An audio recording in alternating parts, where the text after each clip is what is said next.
نبی علیہ الصلوۃ والسلام نے جب دین کی دعوت کا آغاز فرمایا تو مکہ مکرمہ کے مشرکین آپ کے مخالف بن گئے. جو رشتہ دار تھے وہ دشمن ہو گئے، جو دوست تھے وہ مخالف بن گئے، اور وہ طرح طرح سے نبی علیہ السلام کو ایذا پہنچانے کی کوششیں کرتے رہتے تھے. جب یہ سلسلہ کچھ لمبا چلا تو مشرکین نے سوچا کہ ہم کوئی ایسی بات کریں کہ جس سے واضح ہو جائے کہ یہ اللہ کے رسول نہیں ہے، اور اس کے لیے انہوں نے یہودیوں سے مدد مانگی. چنانچہ مکہ کے مشرکین نے نضر بن حارث اور ایک اور مشرک کو مکہ مکرمہ سے مدینہ طیبہ بھیجا کہ آپ لوگ ہمیں ہیلپ کریں کہ ہم ان سے کون سا سوال پوچھیں کہ یہ لاجواب ہو کر کہہ دیں کہ میں اللہ کا رسول نہیں ہوں. یہودی چونکہ علماء تھے اور ان کے پاس کتاب کا علم تھا، انہوں نے بڑے غور خوض کے بعد ان کو 3 سوال بتائے. پہلا سوال کہ یہ آپ ان سے پوچھیں کہ روح کیا چیز ہے، کیونکہ یہ ایسے سوال ہیں کہ جن کا جواب اللہ کے پیغمبر کے سوا کوئی دوسرا بندہ نہیں دے سکتا.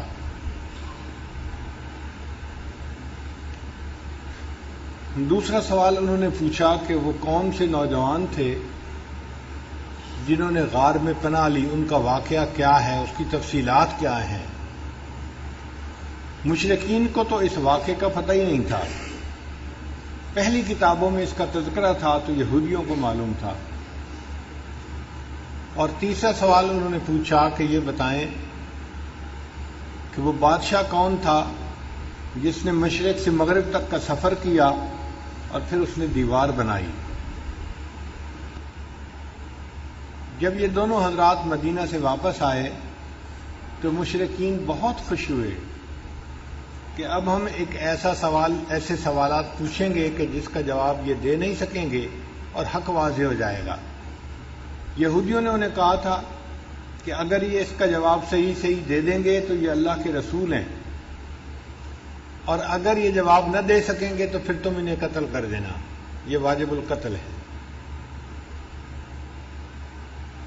چنانچہ مشرکین نبی علیہ السلام کی خدمت میں حاضر ہوئے اور انہوں نے 3 سوال پوچھے. نبی علیہ الصلوۃ والسلام نے وعدہ فرما لیا کہ میں اس کا جواب دے دوں گا، مگر اللہ کے حبیب صلی اللہ علیہ وسلم نے انشاءاللہ کا لفظ ساتھ نہ کہا. دل میں گمان تھا کہ اللہ تعالیٰ مہربانی فرمائیں گے اور جبریل علیہ السلام اس کا جواب لے کر آئیں گے اور میں ان کو بتا دوں گا.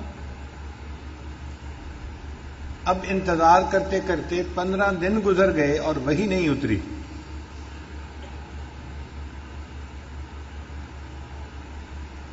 مشرکین مکہ تو مذاق اڑانے میں لگے ہوئے تھے،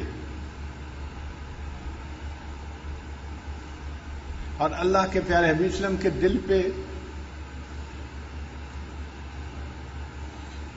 جو بیت رہی تھی وہ نبی علیہ السلام بھی جانتے ہیں. 15 دن کے بعد پھر اللہ رب العزت نے سورہ کہف کو نازل فرمایا. جو ان کا سوال تھا روح کے بارے میں، اس کا جواب پہلی ایک صورت میں دے دیا گیا اور باقی 2 سوالوں کا جواب اس صورت میں دیا گیا. کہف کہتے ہیں بڑے غار کو. کئی ایسی جگہیں ہوتی ہیں کہ جن کے ارد گرد 4 دیواری ہوتی ہے یا اونچائی ہوتی ہے، جگہیں کھلی ہوتی ہیں مگر باہر کی دنیا سے وہ چھپی ہوئی ہوتی ہیں. تو بڑی جگہ ہوگی تو اس کو کہف کہیں گے، اور اگر چھوٹی جگہ ہوگی تو اس کو غار کہیں گے. غار تو ہم جانتے ہی ہیں، چھوٹی جگہ ہوتی ہے، چھپی ہوئی ہوتی ہے. کہف یہ آپ سمجھ لیں کہ بڑے غار کو کہف کہتے ہیں. چنانچہ اس صورت میں اللہ رب العزت نے کچھ ایسے نوجوانوں کا تذکرہ کیا جنہوں نے اپنا ایمان بچانے کے لیے اپنے گھر وطن کو چھوڑا اور ایک کہف کے اندر انہوں نے پناہ لی۔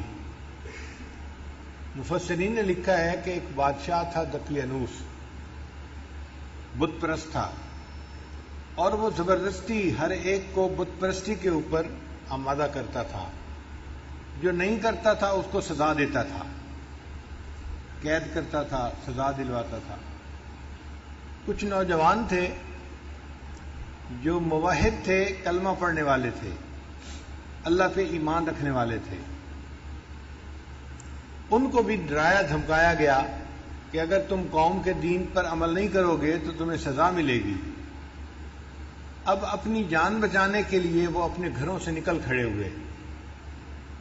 اپنے گھر بار کو چھوڑنا، وطن کو، عزیز اقارب کو چھوڑ کے دین کے لیے چلے جانا، یہ بڑی قربانی ہوتی ہے۔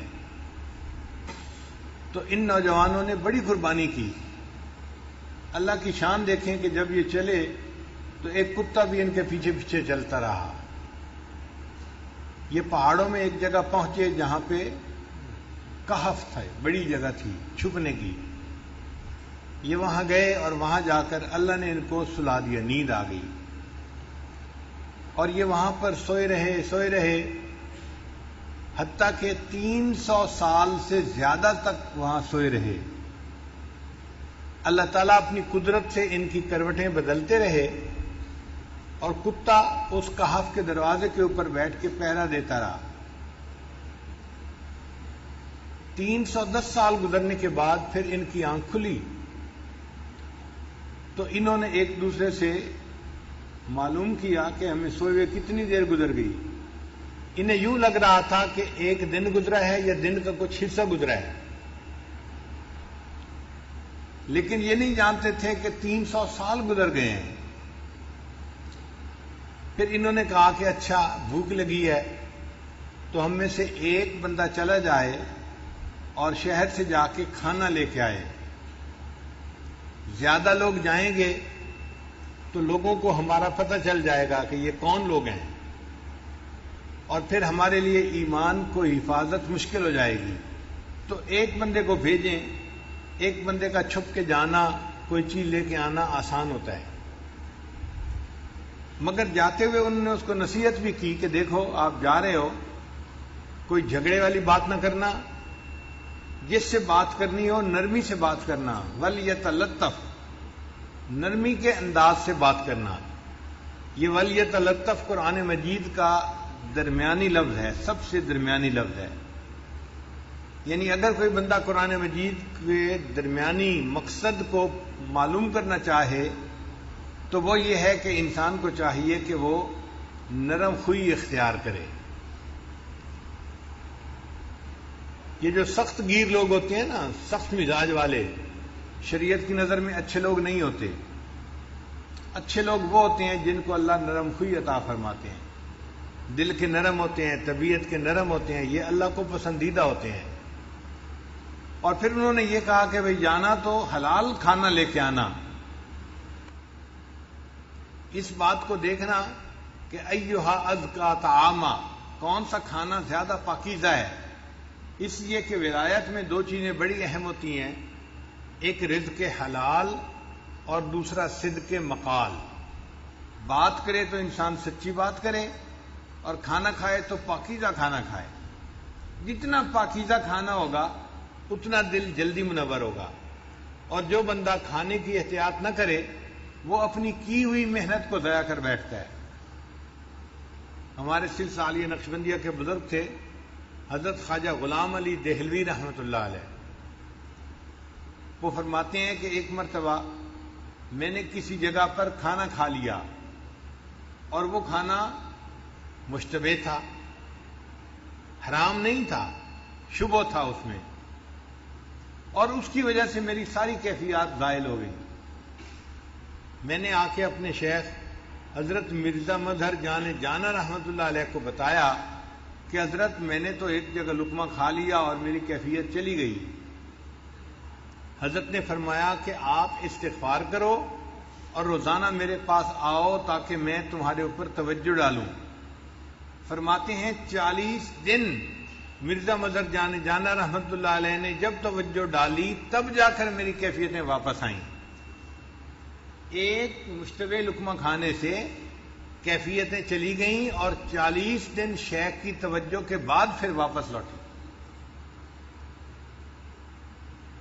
تو اس لیے کھانے پینے میں احتیاط بڑی ضروری ہوتی ہے.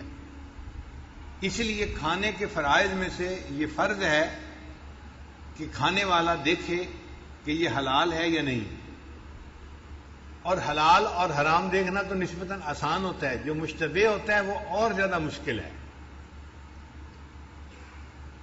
ہمارے حضرت مرشد عالم رحمۃ اللہ علیہ کے بڑے صاحبزادے حضرت مولانا عبد الرحمن قاسمی رحمۃ اللہ علیہ واقعہ سنانے لگے کہ ایک مرتبہ حضرت مرشد عالم رحمۃ اللہ علیہ بیرون ملک کے سفر پر گئے ہوئے تھے اور حضرت خواجہ عبد المالک صدیقی رحمۃ اللہ علیہ وہ اسلام آباد تشریف لائے ہوئے تھے اور واپسی پہ وہ چکوال تشریف لے آئے. تو کہنے لگے کہ میں اب گھر میں تھا تو مجھے ہی سارا انتظام کرنا تھا. میں نے حضرت کو بٹھایا اور اماں جی کو بتایا کہ امی حضرت تشریف لائے ہیں، آپ کھانا بنا دیجئے. اور جب کھانے کا وقت آیا تو میں نے کھانا لے کے دسترخوان کے اوپر لگایا اور حضرت صدیقی رحمۃ اللہ علیہ سے عرض کیا کہ حضرت آپ کھانا کھائیے. حضرت دسترخوان پہ تو بیٹھے رہے لیکن کھانا نہیں کھایا. جب میں نے دوسری تیسری دفعہ کہا کہ حضرت کھانا کھائیں تو حضرت نے میری طرف دیکھ کر مجھ سے کہا کہ تمہارے گھر میں یہ سور کیسے داخل ہوا؟ تمہارے گھر میں یہ سور کیسے داخل ہوا؟ کہنے لگے میرے تو چکے چھوٹ گئے، پسینہ آ گیا کہ حضرت کیا فرما رہے ہیں کہ تمہارے گھر میں یہ سور کیسے داخل ہوا؟ میں گھر آیا اور میں نے اماں جی سے کہا کہ اماں جی حضرت کھانا نہیں کھا رہے اور فرما رہے ہیں کہ تمہارے گھر میں یہ سور کیسے داخل ہوا؟ کہنے لگے کہ اماں جی نے سر پکڑ لیا اور کہنے لگی او ہو مجھ سے بڑی غلطی ہوئی، میں ہمیشہ حضرت کا کھانا اپنے گھر سے بنایا کرتی تھی. یہ میری جو پڑوسن عورت ہے یہ مدتوں سے مجھے کہہ رہی تھی کہ تمہارے شیخ جب آئیں گے تو ان کا کھانا ایک وقت کا میں بناؤں گی. تو پڑوس کا لحاظ کرتے ہوئے میں نے اسے کہہ دیا تھا کہ حضرت آئے ہیں کھانا آپ بنا دو. یہ کھانا ہمارے گھر کا نہیں پکا ہوا، یہ پڑوسی کے گھر کا پکا ہوا ہے. صاحبزادہ صاحب کہنے لگے کہ میں نے سوچا کہ وہ تو اسکول ماسٹر تھے تو ان کا حرام کا مال کیسے ہو گیا؟ وہ تو ڈیوٹی دیتے ہیں اور تنخواہ کا پیسہ لیتے ہیں، حرام کا پیسہ تو نہیں. کہنے لگے جب تحقیق کی تو پتہ چلا کہ وہ اپنی تنخواہ بینک میں رکھتے تھے اور بینک میں رکھنے کی وجہ سے اس میں سود کے کچھ پیسے شامل ہو جاتے تھے. وہ جو حلال مال کے اندر سود کے تھوڑے سے پیسے شامل ہو جاتے تھے اس کی وجہ سے پورا مال جو ہے حرام بن گیا تھا. اور حضرت صدیقی رحمۃ اللہ نے کشف کی نظر سے پہچان لیا اور فرمایا کہ بتاؤ تمہارے گھر کے اندر یہ سور کیسے داخل ہوا؟ پھر اماں جی نے اپنے گھر سے آٹا لیا اور کھانا بنایا اور حضرت صدیقی رحمۃ اللہ نے پھر کھانا نوش فرمایا. اس لیے ولایت کے میدان میں دو چیزیں بڑی اہم ہیں، رزق حلال اور صدق مقال. انسان بات کرے تو سچ بات کرے، جھوٹ سے بچے.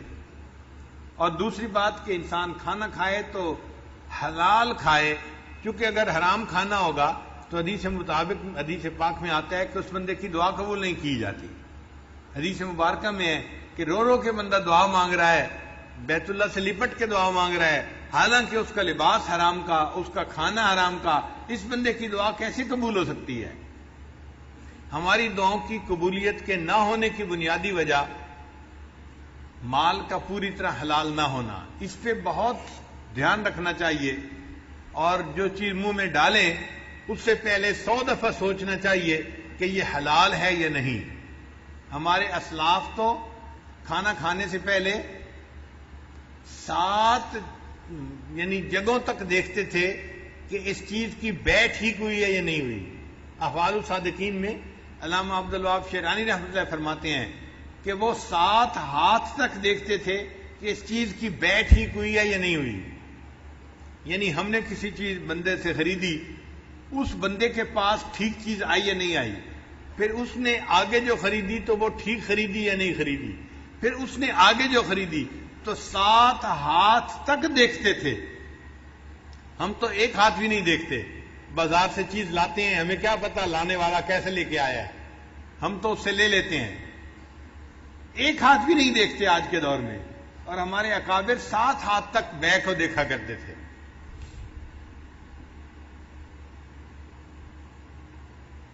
حضرت مرزا مظہر جان رحمۃ اللہ کے پاس ایک بندہ انگور لے کے آیا. حضرت انگور کھا لیجئے. تو حضرت نے انکار فرمایا. اس نے پھر کہا حضرت انگور کھا لیجئے. حضرت نے خاموشی اختیار کی. اس نے پھر تیسری مرتبہ کہا حضرت انگور کھا لیجئے، میں آپ کے لیے لایا ہوں. تو حضرت نے فرمایا یہ انگور میں کیسے کھاؤں، مجھے اس میں سے مردوں کی بو آ رہی ہے. میں انگور کیسے کھاؤں، مجھے اس میں سے مردوں کی بو آ رہی ہے. وہ بندہ بڑا حیران ہوا کہ مردوں کی بو اس میں سے کیسے آئی، میں تو حلال مال سے یہ انگور لے کے آیا ہوں. چنانچہ وہ اس دکاندار کے پاس گیا جس سے اس نے انگور خریدے تھے اور اس کو کہا کہ بھائی میں آپ سے انگور خرید کے گیا تھا، ایک اللہ والے کو پیش کیے. انہوں نے کہا میں کیسے کھا سکتا ہوں، اس میں تو مردوں کی بو آتی ہے. اس نے کہا کہ بھائی ایک بندہ میرے پاس آیا تھا اور میں نے اس سے خرید لیے تھے اور وہ مجھے کہہ کے گیا کہ اور بھی میرے پاس انگور لگے ہوئے ہیں، میں آئندہ بھی آپ کو لا کے بیچا کروں گا، تو جب وہ آئے گا تو میں اس سے پوچھوں گا. چنانچہ اگلے دن جب وہ انگور بیچنے والا آیا تو دکاندار نے اس سے پوچھا کہ تم یہ انگور لائے کہاں سے. اس بندے نے بتایا کہ قبرستان کی ایک جگہ تھی جس کو اس نے اپنی زمین کے طور پہ بنا لیا تھا، یعنی قبروں کے نشان مٹ گئے اور اس نے اپنی زمین ذاتی بنا لیا. اس پہ اس نے انگور کی بیلیں لگائی تھیں اور وہاں پہ یہ انگور اگے ہوئے تھے. اور اس جگہ کے انگوروں کو دیکھ کے مرزا مظہر جان رحمۃ اللہ نے پہچان لیا کہ اس میں سے مردوں کی بو آ رہی ہے، کیونکہ وہ قبرستان کے اندر لگائے گئے تھے. تو ہمارے اکابر 7 ہاتھ تک مال کو دیکھا کرتے تھے اور آج کے سالکین ایک ہاتھ بھی نہیں دیکھتے. ہم یہ کہتے ہیں کہ چلو بھائی زیادہ اور تحقیق نہیں کر سکتے نہ کرو، لیکن اتنا تو کہو کہ جہاں سے لے رہے ہیں کم از کم وہ دینے والا بھی تو ٹھیک بندہ ہونا. اب حلال مال سے حرام ریسٹورنٹ سے چیز خرید لینا، یہ جو غیر ملکی چیزیں ملتی ہیں، میکڈونلڈ ہے، فلاں ہے، کیا ریسیپی ہے اللہ جانے، ہمیں نہیں پتا اس کے بارے میں. ہم ان کے حلال کی تصدیق نہیں کر سکتے، ہم ان کے حلال ہونے کے بارے میں کچھ نہیں کہہ سکتے. اس کا ایک ہی طریقہ ہے کہ انسان ایسی جگہوں سے کھانا کھانا یا کھانے پینے کی چیزیں کھانا بند کر دے. اگر نہیں بند کرے گا اپنے مہینوں کی محنت کو منٹوں سیکنڈوں کے اندر ضائع کر بیٹھے گا. ایک لقمہ اندر گیا اور دل کی ساری روحانیت باہر نکل گئی. اس لیے رزق حلال ولایت کے راستے میں بہت اہمیت رکھتا ہے. وہ آدمی جس کے ذمے کھانا لانا لگایا گیا وہ شہر میں گیا تو ایک جگہ اس کو کھانے کی دکان ملی، اس نے کھانا خریدا. اب جب پیسے دینے کا وقت آیا تو اس وقت سکے ہوتے تھے، چاندی کے سکے. اس کے پاس جو اپنے وقت کے سکے تھے اس نے نکال کے دیے تو دکاندار حیران ہو گیا کہ یہ کرنسی تو نہیں ہے یہاں کی، وہ کرنسی تو 300 سال پہلے کی تھی اور یہ بندہ اب اس کو دے رہا تھا. اچھا دینے والے کو بھی پتہ نہیں تھا کہ 300 سال کا عرصہ گزر چکا ہے. وہ سمجھا تھا ہم کل ہی تو گھر سے آئے ہیں اور یہ نقدی تو چلتی ہے، اس کو میں دے رہا ہوں. اس نے پوچھا بھائی تمہیں یہ ملی کہاں سے، کوئی خزانہ ملا ہے؟ اس نے کہا نہیں. اس نے کہا پھر کیسے ملی؟ اب اس کو بتانا پڑ گیا کہ جی ہم تو گھر سے نکلے تھے اور ایک جگہ پہنچے، وہاں تھوڑی دیر سوئے، کھانا لینے آیا اور میں آپ کے پاس یہ پیسے لے کے آیا ہوں. آپ کہتے ہیں یہ تو بڑے پرانے ہیں. اس دکاندار نے لوگوں کو بتایا تو لوگ جو تھے وہ سارے اس کے ساتھ گئے اور انہوں نے جا کے اس جگہ کو دیکھا. تو اس طرح اصحاب کہف کا پتہ چل گیا. اللہ کی شان کے جو کھانا لے کے گیا، یہ جب واپس گیا تو یہ گیا، اس کو بھی پھر نیند آ گئی، یہ بھی وہاں جا کے سو گیا. اللہ تعالیٰ اپنی قدرت دکھانا چاہتے تھے کہ لوگوں تم سمجھتے ہو کہ قیامت کے دن کوئی ہمیں زندہ نہیں کر سکے گا، میں دنیا میں دکھا دیتا ہوں کہ میں جس کو چاہوں 300 سال سلا دوں اور ان 300 سالوں میں اس کا جسم خراب بھی نہ ہو، اور پھر میں اگر اس کو جگانا چاہوں تو میں اس کو جگا کے بھی دکھا دیتا ہوں. تو سلانا اور جگانا یہ میرے اختیار میں ہے، موت دینا اور پھر قیامت کے دن اس کو کھڑا کرنا یہ میرے اختیار میں ہے۔ اللہ کی شان دیکھیں کہ جب یہ لوگ اٹھے تھے اس وقت جو بادشاہ تھا وہ ایمان والا تھا، وہ اللہ کو ماننے والا تھا۔ ان لوگوں کو پتہ نہیں تھا کہ وہ اللہ کو ماننے والا ہے اور وہ بھی نیک آدمی ہے، اور پوری قوم جو تھی اس وقت ایمان والی بن چکی تھی۔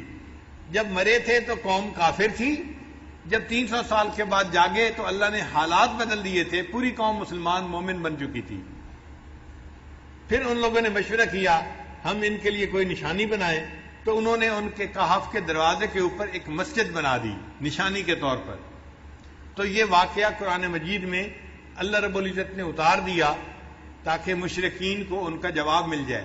عجیب بات یہ کہ مشرکین کو جواب بھی مل گیا، نہ مشرکین ایمان لائے نہ یہودی ایمان لائے، ایمان کوئی نہیں لایا، اس لیے کہ سوال جو پوچھنے والے ہوتے ہیں وہ ایمان سے محروم ہوتے ہیں، ان کو کوئی کچھ نہیں ملتا۔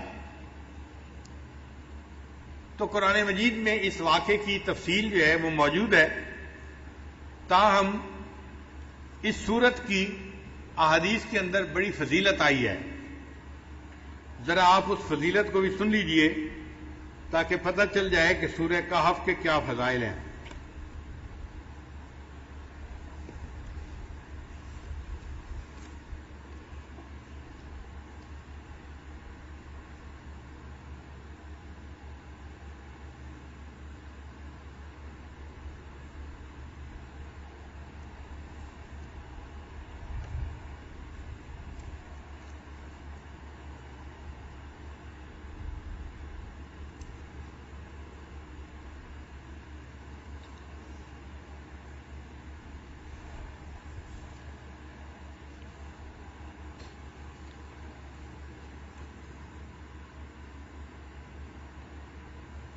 بعض صورتوں کے خاص خاص فضائل احادیث میں وارد ہوئے ہیں، جیسے سورہ فاتحہ، سورہ بقرہ، سورہ آل عمران، سورہ کہف، سورہ ملک، سورہ کافرون، الاخلاص اور معوذتین۔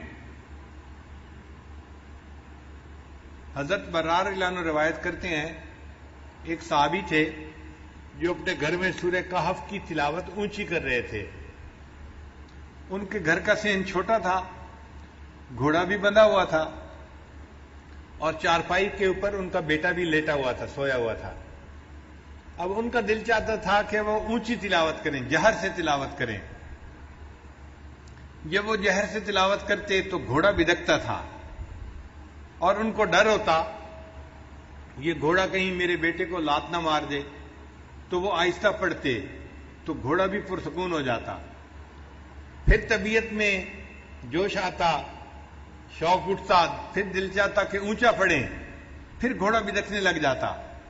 یہی ساری رات ہوتا رہا۔ جب صبح کا وقت ہوا انہوں نے دعا کے لیے ہاتھ اٹھائے تو انہوں نے دیکھا کہ کچھ بادل سے ہیں جن کے اندر روشنیاں ہیں، اور یہ روشنیاں ان کے سر سے دور آسمان کی طرف جا رہی ہیں۔ پھر وہ نبی علیہ السلام کی خدمت میں حاضر ہوئے، فذکر ذلک للنبی صلی اللہ علیہ وسلم، انہوں نے نبی علیہ السلام کے سامنے یہ پوری رات کا قصہ بتایا تو نبی علیہ السلام نے فرمایا کہ یہ اللہ تعالیٰ کے فرشتے تھے جو تمہارے قرآن کی تلاوت سننے کے لیے تمہارے قریب آ گئے تھے۔ اگر تم تلاوت کرتے رہتے تو مدینے کے لوگ اپنی آنکھوں سے اللہ کے فرشتوں کو دیکھ لیتے۔ تو سورہ کہف کی تلاوت سننے کے لیے اللہ کے فرشتے آسمانوں سے نیچے اتر پڑے۔ ابو درداء رضی اللہ عنہ روایت کرتے ہیں من حافظ 10 آیات من اول سورۃ الکہف، کہ جس بندے نے سورہ کہف کی پہلی 10 آیات کو یاد کر لیا، اسی ما من فتنۃ الدجال، اللہ تعالیٰ اس کو دجال کے فتنے سے محفوظ فرما لیں گے۔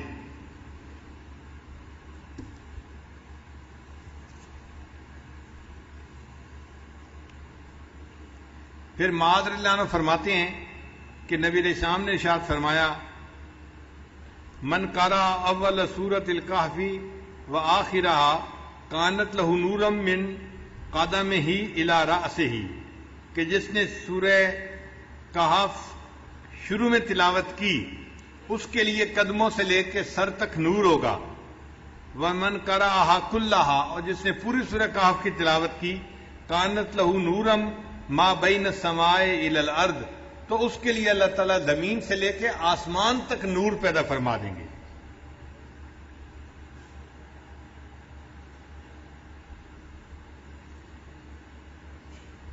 سیدہ صدیقہ لانا فرماتی ہیں من قرأ من سورۃ الکہف 10 آیات، جس نے سورہ کہف میں سے 10 آیات پڑھیں عند منامہ، سونے سے پہلے، عصم من فتنۃ الدجال، اللہ تعالیٰ اس کو دجال کے فتنے سے محفوظ فرمائیں گے. ابن عباس لانا فرماتے ہیں کہ نبی علیہ السلام نے ارشاد فرمایا سورۃ الکہف تدعی فی التوراۃ حائل، کہ سورہ کہف کا نام تورات کے اندر حائل تھا. حائلہ کیا مطلب؟ حائل ہونے والی، یعنی یہ بندے اور قبر کے عذاب کے درمیان حائل ہونے والی صورت ہے، بندے اور شیطان کے درمیان حائل ہونے والی صورت ہے. عبداللہ لانا فرماتے ہیں قال رسول اللہ صلی اللہ علیہ وسلم کہ نبی علیہ الصلوۃ والسلام نے ارشاد فرمایا البیت الذی تقرأ فیہ سورۃ الکہف، وہ گھر جس کے اندر سورہ کہف کی تلاوت کی جاتی ہے، لا یدخلہ شیطان تلک اللیلہ، اس رات شیطان اس گھر کے اندر داخل نہیں ہو سکتا. یعنی جو بندہ رات کو سورہ کہف تلاوت کر لے گا اس گھر کے اندر شیطان رات کو داخل نہیں ہو سکتا.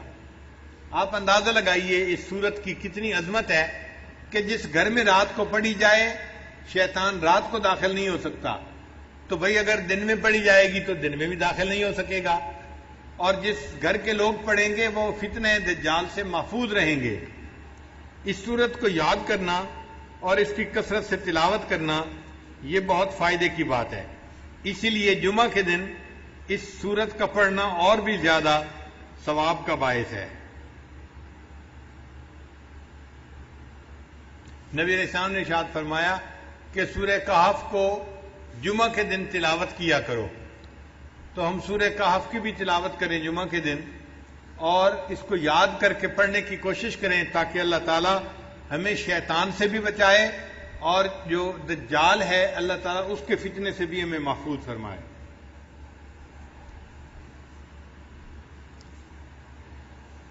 سورہ کہف سے پہلے ایک سورت ہے سورہ اسراء، اس کا نام ہے. اللہ رب العزت نے اس کو سبحان کے لفظ سے شروع فرمایا ہے. سبحان الذی اسرا بعبدہ لیلا من المسجد الحرام الی المسجد الاقصی، تو سبحان کے لفظ سے وہ سورت شروع ہوئی ہے. اور یہ سورت اسراء یہ سورت کہف اس کے بعد آئی، اس کو اللہ نے الحمد کے لفظ سے شروع فرمایا ہے. چنانچہ سبحان اور الحمد کا ایک جوڑ ہے. بخاری شریف کی آخری روایت ہے کلمتان حبیبتان الی الرحمن ثقیلتان فی المیزان خفیفتان علی اللسان سبحان اللہ و بحمدہ سبحان اللہ العظیم. تو دیکھیں پہلے تسبیح آئی اور پھر تحمید آئی، اور اللہ تعالیٰ نے یہاں بھی وہی ترتیب رکھی. قرآن مجید کی کچھ صورتیں ہیں جن کو اللہ نے الحمد سے شروع فرمایا، جیسے سورہ فاتحہ ہے، سورہ فاطر ہے، یا یہ سورہ کہف ہے. الحمد سے کیوں شروع فرمایا؟ اصل مقصد یہ تھا کہ یہ اللہ تعالیٰ کی تعریف ہی ہے کہ اللہ رب العزت نے کمال رحمت سے اور مہربانی سے اپنے بندوں کو اس کلام سے نوازا. یہ اللہ کی رحمت ہے اور اللہ کی مہربانی ہے. اور مفسرین نے لکھا ہے کہ اللہ تعالیٰ نے الحمد سے اس لیے سورت کو شروع فرمایا کہ اللہ جانتے تھے کہ بندے میرے حمد کا حق ادا کر ہی نہیں سکتے، اس لیے مجھے اپنی حمد خود بیان فرمانی ہے. اللہ نے اپنی حمد خود بیان فرمائی. امام ربانی حضرت مجدد ثانی رحمۃ اللہ نے لکھا ہے کہ اگر بندہ اللہ کی حمد بیان کرنے کے لیے ایڑی چوٹی کا زور لگا دے تو بھی وہ اللہ کی حمد کو بیان نہیں کر سکتا، چونکہ اللہ تعالیٰ اتنے عظیم ہے کہ انسان اس کی عظمت کے مطابق اس کی تعریف کر ہی نہیں سکتا. ہم اللہ کی کیا تعریف کریں گے؟ انبیاء کے سردار، انبیاء کے امام حضرت محمد مصطفیٰ احمد مجتبیٰ حضرت محمد مصطفیٰ صلی اللہ علیہ وسلم، انہوں نے فرما دیا اللہم لا احصی ثناء علیک، اے اللہ میں آپ کی تعریفوں کا احاطہ نہیں کر سکتا. انت کما اثنیت علی نفسک، آپ ایسے ہیں جیسے آپ نے اپنی تعریفیں خود بیان فرمائی ہیں. تو اللہ کی تعریف اللہ خود ہی بیان فرما سکتا ہے، مخلوق میں سے کوئی تعریف کر ہی نہیں سکتا. اللہ اتنے بڑے ہیں. اس کی مثال یوں سمجھیں، ایک عام آدمی، اس کو کوئی کہنے لگ جائے کہ جی آپ ذرا ایک سپر کمپیوٹر کی تعریف کریں، تو ایک عام آدمی یا ایک بچہ جو پرائمری اسکول کا پڑھنے والا ہے وہ سپر کمپیوٹر کی کیا تعریف کرے گا؟ وہ تو جانتا ہی ہے اس کے بارے میں. اسی طرح ہم بندے ہیں، ہم اللہ کی عظمت کی حقیقت کو جانتے ہی نہیں، اس لیے ہم اس کی تعریف کر ہی نہیں سکتے. جتنی تعریفیں کریں گے یہ تعریفیں نیچے رہ جائیں گی. اللہ کی شان اس سے بھی بڑی ہے، اس سے بھی بڑی ہے، اس سے بھی بڑی ہے. اللہ تعالیٰ بہت بڑے ہیں. اسی نبی علیہ السلام نے ارشاد فرمایا کہ اے اللہ ما عبدنا کا حق کا عبادتک، ہم نے آپ کی عبادت ایسے نہیں کی جیسی عبادت کرنے کا حق تھا. ہم عبادت کا حق ادا کر ہی نہیں سکتے. امام ربانی مجدد ثانی رحمۃ اللہ فرماتے ہیں کہ کوئی بندہ کتنے خلوص سے عبادت کیوں نہ کرے، کتنی یکسوئی کے ساتھ، کتنی توجہ کے ساتھ، کتنی جو ہے وہ یکسوئی کے ساتھ عبادت کرے، وہ اللہ کی عبادت کا حق ادا کر ہی نہیں سکتا. اس کی عبادت نیچے رہ جاتی ہے. اللہ کی شان اس سے بھی اونچی ہے، اس سے بھی اونچی ہے، اس سے بھی اونچی ہے. اب یہاں پہ ایک سوال پیدا ہوتا ہے کہ جب ہم اللہ تعالیٰ کی حمد بیان کر ہی نہیں سکتے جیسے اللہ تعالیٰ اونچے ہیں، حمد کے لائق ہیں، پھر ثواب کیوں ملتا ہے؟ پھر ثواب کیوں ملتا ہے بندے کو؟ تو علماء نے اس کا جواب دیا. علماء جواب دیتے ہیں کہ اگر باپ اپنے بیٹے کو اسکول داخل کروائے نا، اور شام کو بچہ گھر واپس آئے اور آ کے کہ ابو میں نے لکھنا سیکھا ہے، باپ کہتا ہے بیٹا دکھاؤ تختی، تو بیٹا تختی دکھاتا ہے، اس نے ٹیڑھی سیڑھی لائنیں لگائی ہوتی ہیں، کچھ سمجھ میں نہیں آ رہا ہوتا، لیکن باپ اس کو انکریج کرنے کے لیے، اس کا دل رکھنے کے لیے اس کو آئس کریم انعام لے کے دے دیتا ہے. یہ جو آئس کریم کا انعام ہے یہ خوش خطی کا انعام نہیں ہے، یہ اس کا دل رکھنے کے لیے اس پر شفقت کا اظہار ہے. اسی طرح اللہ جو ہماری عبادتیں قبول کرتے ہیں وہ ہماری عبادتوں کی کوئی اچھائی نہیں ہوتی، بلکہ اللہ ان اللہ بالناس لرؤوف الرحیم، اپنے بندوں پر رؤوف اور رحیم ہے. اس کی رافت اور رحمت کا یہ تقاضا ہے، اللہ اپنے بندوں کی ٹوٹی پھوٹی عبادت پر بھی ان کو اجر عطا فرما دیتا ہے. اس لیے اللہ تعالیٰ نے اس سورت کو الحمد کے لفظ سے شروع فرمایا. الحمدللہ الذی انزل علی عبدہ الکتاب ولم یجعل لہ عوجا، سب تعریف اللہ ہی کے لیے ہے جس نے اپنے بندے پر کتاب نازل فرمائی اور اس کتاب میں ذرا بھی کجی نہیں رکھی. یعنی یہ کتاب ایسی ہے کہ اس میں کوئی کمی نہیں، کوئی کجی نہیں ہے، نہ کوئی آپس میں ایک دوسرے کے ساتھ جو ہے فرق ہے، نہ کوئی کمزوری ہے، کسی قسم کی کوئی کمزوری ہے ہی نہیں. یہ ایسی کتاب ہے کہ جو بالکل جو ہے ہر قسم کے سقم سے پاک اور بالا تر کتاب ہے، اللہ کا کلام ہے. قیمہ، استقامت دینے والی کتاب ہے. لِيُنذِرَ بَأْسًا شَدِيدًا مِّن لَّدُنْهُ وَيُبَشِّرَ الْمُؤْمِنِينَ الَّذِينَ يَعْمَلُونَ الصَّالِحَاتِ أَنَّ لَهُمْ أَجْرًا حَسَنًا، تاکہ وہ اللہ کی طرف سے سخت عذاب سے ڈرائے. یعنی جو لوگ ایمان نہیں لاتے اور نیک اعمال نہیں کرتے، قرآن ان کو ڈراتا ہے آخرت کے عذاب سے. اس میں ترغیب بھی ہے، ترہیب بھی ہے. نیک لوگوں کو جنت کی بشارت دی جاتی ہے اور جو بات کو نہیں مانتے ان کو جہنم کی عذاب کے بارے میں بتایا جاتا ہے، تاکہ ڈرائے ان لوگوں کو سخت عذاب سے اور مومنین کو بشارت دے جو نیک عمل کرتے ہیں کہ ان کے لیے اچھا اجر ہے. اچھا اجر کون سا ہے؟ مومنین کے لیے جنت اللہ نے بہترین اجر بنایا ہے. ماکثین فیہ ابدا، وہ اس میں ہمیشہ رہیں گے، جنت میں ہمیشہ ہمیشہ رہیں گے. وَيُنذِرَ الَّذِينَ قَالُوا اتَّخَذَ اللَّهُ وَلَدًا، اور یہ قرآن ڈرائے ان لوگوں کو جنہوں نے کہا کہ اللہ تعالیٰ اولاد رکھتا ہے. بعض ایسے بھی لوگ گزرے ہیں جو کہتے تھے کہ اللہ تعالیٰ کی اولاد ہے. چنانچہ جو مشرکین تھے وہ کہتے تھے کہ جو ملائکہ ہیں وہ اللہ کی بیٹیاں ہیں. ملائکہ کو، فرشتوں کو اللہ کی بیٹیاں کہتے تھے، اور یہود جو تھے وہ عزیر علیہ السلام کو اللہ کا بیٹا کہتے تھے، اور جو عیسائی تھے وہ حضرت عیسیٰ علیہ السلام کو اللہ کا بیٹا کہتے تھے. یعنی یہ تینوں قسم کے لوگ اللہ کی اولاد مانتے تھے. ایک مسلمان ہے جو یقین رکھتے ہیں کہ اے اللہ آپ اولاد سے پاک ہیں. قل هو اللہ احد اللہ الصمد لم یلد ولم یولد ولم یکن لہ کفوا احد. اور اسی لیے اللہ تعالیٰ کو ایمان والوں سے محبت ہے کہ یہ میری عظمت کو جانتے ہیں اور میرے اوپر صحیح ایمان لانے والے بندے ہیں. اللہ تعالیٰ کو اس بات پہ بہت غصہ آتا ہے کہ کوئی ان کے ساتھ اولاد کو جوڑے. فرماتے ہیں ما لہم بہ من علم ولا لآبائہم، اس کے بارے میں کچھ بھی علم نہیں ہے ان لوگوں کو اور نہ ان کے باپ دادوں کو. یعنی یہ بھی جاہل ہیں اور ان کے باپ دادا جو کہتے تھے نا کہ اللہ کی اولاد ہے وہ بھی جاہل ہے. اس لیے کہ سانپ کا بیٹا سانپ ہی ہوتا ہے. یہ جاہل تھے، انہوں نے اولاد جنی تو وہ بھی جاہل ہی نکلی، اور ان کی اولاد نے بھی کہا کہ اللہ تعالیٰ کا بیٹا ہے. اللہ فرماتے ہیں کبرت کلمۃ تخرج من افواہہم، کہ بڑے بول ہیں جو ان کے منہوں سے نکل رہا ہے. ان یقولون الا کذبا، یہ نہیں بولتے مگر جھوٹ، یہ جھوٹ بات کر رہے ہیں.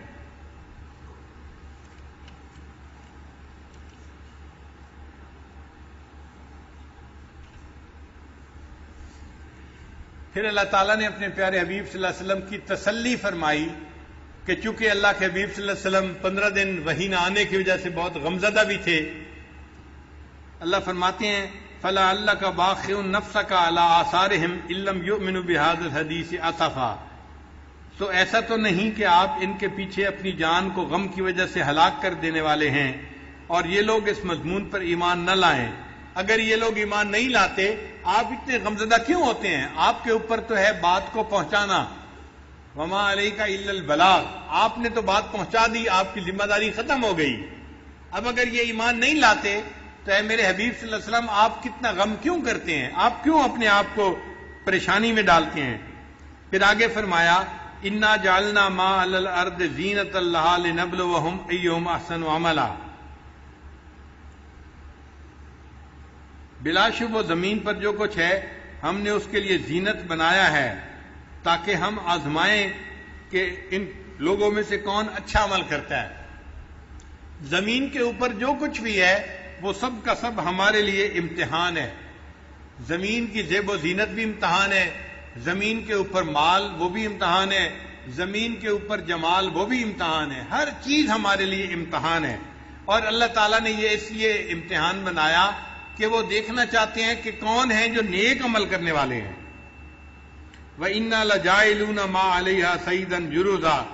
اللہ فرماتے ہیں اور زمین پر جو کچھ ہے بلا شبہ ہم اسے بالکل صاف میدان بنا دینے والے ہیں. اور یہ چند دن کی بات ہے، یہ جو کچھ ہے ایک وقت آئے گا کہ ہر چیز مٹ جائے گی، یہ سب مٹی کی ڈھیری بن جائے گی اور اللہ تعالیٰ زمین کو چٹیل میدان بنا دیں گے.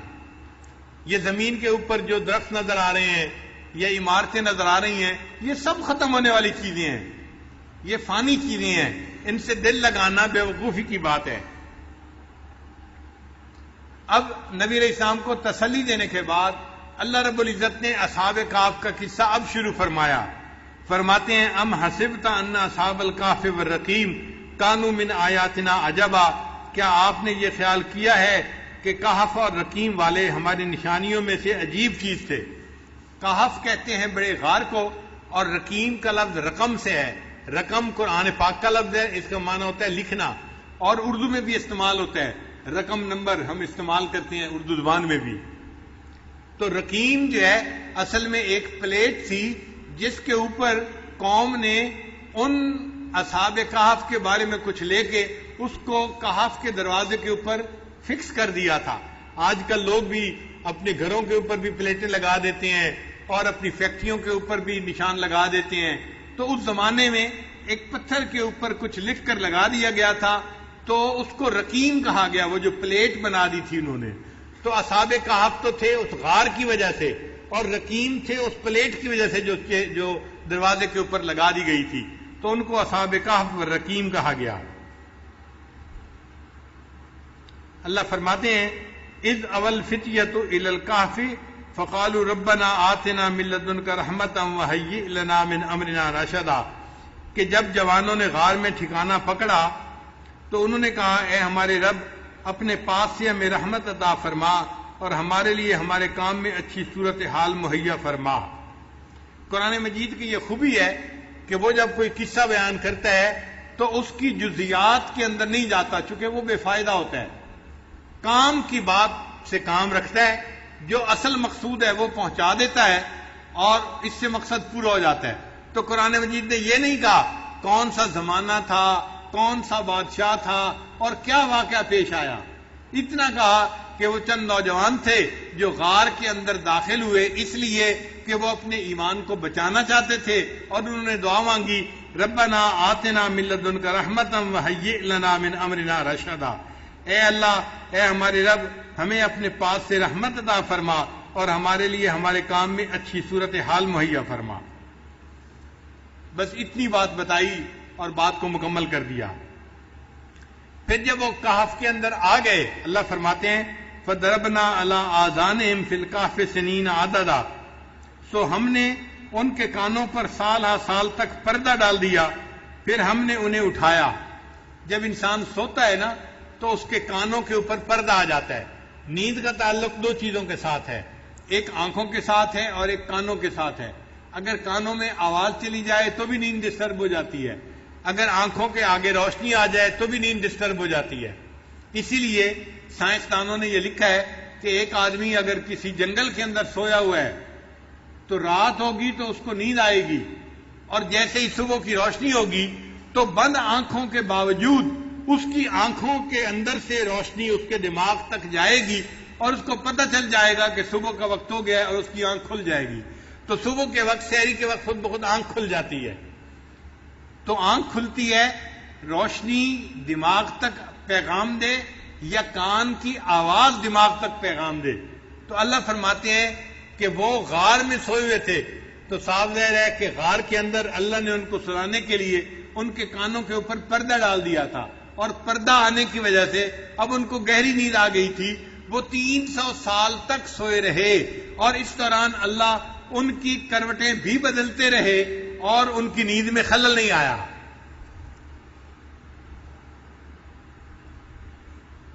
ثم بعثناہم، پھر ہم نے انہیں اٹھایا جگایا کہ ہم جان لیں لنعلم ای الحزبین احصی لما لبثوا امدا، کہ دونوں گروہ میں سے کون سا گروہ ان کے ٹھہرنے کی مدت کو ٹھیک طرح سے شمار کرنے والا ہے۔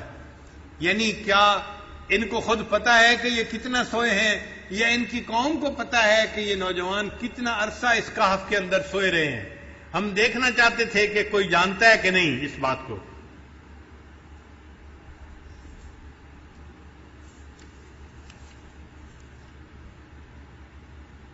اللہ فرماتے ہیں نحن نقص علیک نبأہم بالحق،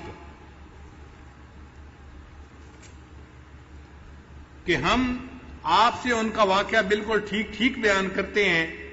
انہم فتیۃ آمنوا، بلا شبہ وہ چند نوجوان تھے، بربہم وزدناہم ہدا، جو اپنے رب پر ایمان لائے اور اللہ نے ان کی ہدایت کو اور زیادہ کر دیا۔ قرآن مجید میں نوجوانوں کا تذکرہ اللہ تعالی نے خاص طور پر کیا ہے۔ ایک سیدنا ابراہیم علیہ السلام کا تذکرہ اللہ نے کیا، وہ بھی نوجوان تھے اور اللہ کی توحید پہ قائم تھے، اور انہوں نے بتوں کو توڑ دیا تھا، فجعلہم جذاذا، اور ان کے بارے میں لوگ کہتے تھے کہ انا سمعنا فتى یذکرہم یقال لہ ابراہیم، ہم نے ایک نوجوان کے بارے میں سنا ہے وہ ہمارے بتوں کے خلاف باتیں کرتا تھا۔ تو ابراہیم علیہ السلام کے جوانی کا تذکرہ اللہ نے قرآن مجید میں کیا ہے۔ ایک اللہ تعالیٰ نے حضرت یوسف علیہ السلام کی جوانی کا تذکرہ کیا ہے قرآن پاک میں۔ مصر کی عورتوں نے کہا تھا کہ ہم نے سنا ہے کہ جو بادشاہ کی بیوی ہے وہ اپنے جو ہے نوجوان غلام کے اوپر فریفتہ ہو گئی ہے، اس کے لیے بھی فتح کا لفظ استعمال کیا گیا ہے۔ اور ایک اللہ تعالیٰ نے اصحاب کہف کے لیے نوجوانوں کا لفظ استعمال کیا، اور ایک حضرت موسیٰ علیہ السلام کا جو خادم تھا یوشع بن نون، وہ بھی نوجوان تھا، اس کا بھی تذکرہ قرآن مجید میں ہوا۔ تو انہوں نے اپنے غلام سے پوچھا تھا کہ کھانے کی چیز لاؤ، تو اس نے بھی کہا تھا کہ جی وہ تو مچھلی تھی جو دریا میں چلی گئی، اس کے لیے بھی نوجوان کا لفظ استعمال ہوا ہے۔ یہ سب کے سب ایمان والے لوگ، نوجوان لوگ تھے. اور عجیب بات ہے کہ نبی علیہ الصلوۃ والسلام نے جب دنیا میں نبوت کا دعویٰ فرمایا تو اللہ کے حبیب صلی اللہ علیہ وسلم بھی نوجوان تھے، 40 سال عمر تھی. 40 سال کی عمر کا بندہ تو نوجوان ہوتا ہے. اور پھر حضرت ابوبکر صدیق لانو کی عمر 38 سال تھی، 2 سال چھوٹے تھے، وہ بھی نوجوان تھے. حضرت عمر لانو اور چند سال چھوٹے تھے، وہ بھی نوجوان تھے. حضرت عثمان غنی بھی نوجوان تھے. اور حضرت علی لانو تو اور بھی اٹھتی جوانی تھی ان کی. اور ان کے بارے میں تو نبی علیہ الصلوۃ والسلام نے حدیث پاک میں بھی فرمایا کہ لا فتح الا علی، کہ کوئی نوجوان نہیں سوائے علی کے. تو علی کی جوانی کا تذکرہ تو اللہ کے حبیب صلی اللہ علیہ وسلم نے حدیث پاک میں بھی فرمایا ہے. یہ سب نوجوانوں کی جماعت تھی جنہوں نے دین کی بنیاد رکھی، اور اللہ تعالیٰ نے دین اسلام کی آبیاری ان نوجوانوں سے کروائی. ہمیشہ جب بھی دنیا میں کوئی انقلاب آتا ہے اس کے پیچھے نوجوان ہی ہوتے ہیں. تو یاد رکھیے گا، نوجوانوں کا جوش اور بوڑھوں کا ہوش. نوجوانوں کا جوش اور بوڑھوں کا ہوش. بوڑھوں میں عقل مندی ہوتی ہے، ان کا دماغ کام کرتا ہے، وہ صحیح فیصلے کر پاتے ہیں، اس لیے وہ صحیح جو ہے ڈیسیژن لیتے ہیں. تو بوڑھوں کا ہوش ضروری ہے، اور پھر کام کو کرنے کے لیے نوجوانوں کا جوش بھی ضروری ہے تاکہ کام اپنے پایہ تکمیل تک پہنچ جائے. تو یہ چند نوجوان تھے جن کا تذکرہ قرآن مجید نے کیا کہ یہ اپنے ایمان بچانے کے لیے غار کے اندر چلے گئے تھے. اللہ فرماتے ہیں وَرَبَطْنَا عَلَىٰ قُلُوبِهِمْ، ہم نے ان کے دلوں کو مضبوط کر دیا. اذ قاموا، جب وہ سونے کے بعد اٹھے، فقالوا، جب وہ کھڑے ہوئے، فقالوا، اور کہنے لگے ربنا رب السماوات والارض، ہمارا رب تو وہ ہے جو آسمان اور زمین کا رب ہے. لن ندعو من دونہ الہا لقد قلنا اذا شططا، ہم اس کے علاوہ کسی کو معبود نہیں بنائیں گے، اس صورت میں تو ہم یقینی طور پر بڑی زیادتی کرنے والے ہو جائیں گے. یعنی قوم کہتی تھی نا کہ تم بھی بتوں کو پوجو، تو وہ کہتے تھے کہ ہم بتوں کو نہیں پوج سکتے، ہم ایک اللہ کو ہی پوجیں گے. ہؤلاء قوم اتخذوا من دونہ الہ آلہہ، ہماری قوم کے لوگ ہیں جنہوں نے اللہ کے سوا دوسرے معبود بنا لیے ہیں. لولا یاتون علیہم بسلطان بین، کیوں نہیں لے آتے اس پر یہ کھلی ہوئی دلیل. فمن اظلم ممن افترى علی اللہ کذبا، سو اس سے بڑھ کر کون ظالم ہوگا جو اللہ تعالیٰ پر جھوٹی تہمت لگائے. وَإِذِ اعْتَزَلْتُمُوهُمْ، اور جب تم ان لوگوں سے اور ان کے معبودوں سے جدا ہو گئے. وَمَا يَعْبُدُونَ إِلَّا اللَّهَ فَآوُوا إِلَى الْكَهْفِ، تو جو اللہ کے سوا ہیں تو غار کی طرف پناہ لے لو.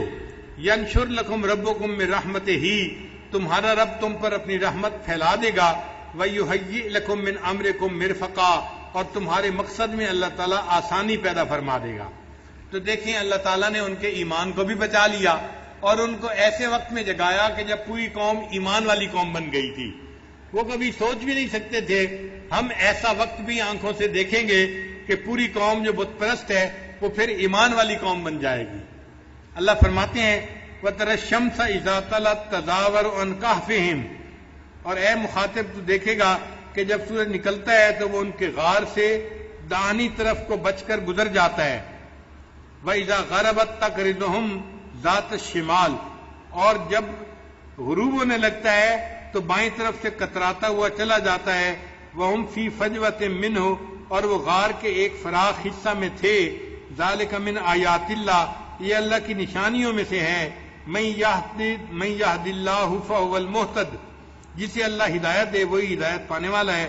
وَمَن يُضْلِلْ، اور جس کو وہ گمراہ کرے، فَلَن تَجِدَ لَهُ وَلِيًّا مُرْشِدًا، تو اس کے لیے کوئی مددگار اور اس کو بتانے والا نہ پائے گا.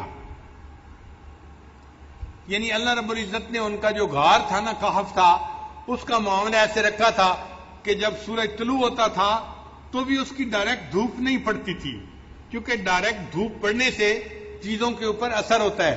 اگر ان کے بدن پر ڈائریکٹ دھوپ پڑتی تو 300 سال میں ان کے بدن گل سڑ جاتے. اللہ ان کے بدن کو سلامت رکھنا چاہتے تھے، تو اللہ تعالیٰ نے ایسا معاملہ بنا دیا کہ سورج جب چڑھتا تھا یا غروب ہوتا تھا تو پہاڑ ایسا تھا کہ وہ اس کی دھوپ کو روک لیتا تھا اور ان لوگوں کے جسموں تک دھوپ جاتی نہیں تھی. اللہ فرماتے ہیں کہ اللہ نے اپنی نشانی دکھائی، قدرت دکھائی کہ دیکھو میں نے ان لوگوں کے جسموں کو اتنے 100 سال تک صحیح سلامت رکھا. وَتَحْسَبُهُمْ أَيْقَاظًا وَهُمْ رُقُودٌ، اور اے مخاطب تو ان کو دیکھتا تو خیال کرتا کہ وہ جاگ رہے ہیں حالانکہ وہ سوئے ہوئے تھے. وَنُقَلِّبُهُمْ ذَاتَ الْيَمِينِ وَذَاتَ الشِّمَالِ، اور ہم انہیں دائیں کروٹ پر اور بائیں کروٹ پر بدل دیتے تھے. وَكَلْبُهُمْ بَاسِطٌ ذِرَاعَيْهِ بِالْوَسِيدِ، اور ان کا کتا دہانے کے اوپر یعنی غار کا جو دروازہ تھا اس کے اوپر اپنے ہاتھ بچھائے ہوئے بیٹھا تھا. یعنی کتا جب بیٹھتا ہے نا تو اپنے دونوں ہاتھ زمین پر یوں رکھ لیتا ہے. تو کتا اس طرح سے بیٹھا ہوا تھا کہ اگر دینے والا دیکھتا تو وہ یوں محسوس کرتا کہ کچھ لوگ ہیں جو لیٹے ہوئے ہیں، جاگ رہے ہیں، اور کتا ان کی حفاظت کے لیے بیٹھا ہے، تو دیکھنے والا یقیناً مرعوب ہو جاتا اور وہ دوڑ کے واپس جاتا. اللہ فرماتے ہیں لَوِ اطَّلَعْتَ عَلَيْهِمْ لَوَلَّيْتَ مِنْهُمْ فِرَارًا وَلَمُلِئْتَ مِنْهُمْ رُعْبًا، اگر تو انہیں جھانک کر دیکھ لیتا تو ان کی طرف سے پیٹ پھیر کر بھاگ جاتا اور ان کی وجہ سے تیرے اندر روب بھر جاتا. یعنی ایسا روب والا ماحول تھا کہ دیکھنے والا ڈر جاتا. وَكَذَلِكَ بَعَثْنَاهُمْ لِيَتَسَاءَلُوا بَيْنَهُمْ، اور اس طرح ہم نے انہیں اٹھایا کہ وہ آپس میں سوال کریں. قَالَ قَائِلٌ مِّنْهُمْ كَمْ لَبِثْتُمْ، ان میں سے ایک نے جاگنے کے بعد دوسرے سے پوچھا بھئی ہم کتنی دیر سوئے ہیں. وہ سمجھ رہے تھے کہ چند گھنٹے سوئے ہوں گے یا ایک دن سوئے ہوں گے. قالوا لبثنا یوما او بعد یوم، وہ کہنے لگے کہ ایک دن یا ایک دن سے کم حصہ ہم سوئے ہیں. قالوا، پھر بعضوں نے کہا ربکم اعلم بما لبثتم، اللہ کو معلوم ہے کہ ہم کتنا سوئے ہیں. فبعثوا احدکم بورقکم هذه الى المدینہ، بھائی اب تو بھوک لگی ہے لہذا ایک بندے کو بھیجو جو شہر سے جا کے روٹی لے کے آئے تاکہ ہم کھانا کھائیں. کیا تم بحث میں پڑ گئے ہو کہ کتنا سوئے ہیں؟ جتنا اللہ نے چاہا سلا دیا. تو وہ اس بات پر بحث کرنے سے بھی گریز کر رہے تھے. ہماری زبان میں کہتے ہیں پیٹ نہ پئیاں روٹیاں تے ساری گلاں کھوٹیاں. جب پیٹ میں روٹی نہیں ہوتی تو ہر گل کھوٹی نظر آتی ہے.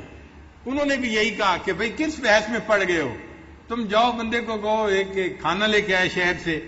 فَلْيَنْظُرْ أَيُّهَا أَزْكَىٰ طَعَامًا، ہاں اس شہر کے کھانوں میں سے دیکھے کہ کون سا کھانا زیادہ پاکیزہ ہے. فَلْيَأْتِ بِرِزْقٍ مِّنْهُ، تو وہ تمہارے پاس اس میں سے کھانا لائے. وَلْيَتَلَطَّفْ، اور بات چیت میں نرمی کرے. وَلَا يُشْعِرَنَّ بِكُمْ أَحَدًا، ایسے کہ تمہارے بارے میں کسی کو پتہ نہ چلے. یعنی خواہ مخواہ بحث مباحثہ نہ کرے، سوال نہ پوچھے، لوگوں کو پتہ نہ چلے کہ یہ کون لوگ ہیں جو شہر میں آ گئے ہیں.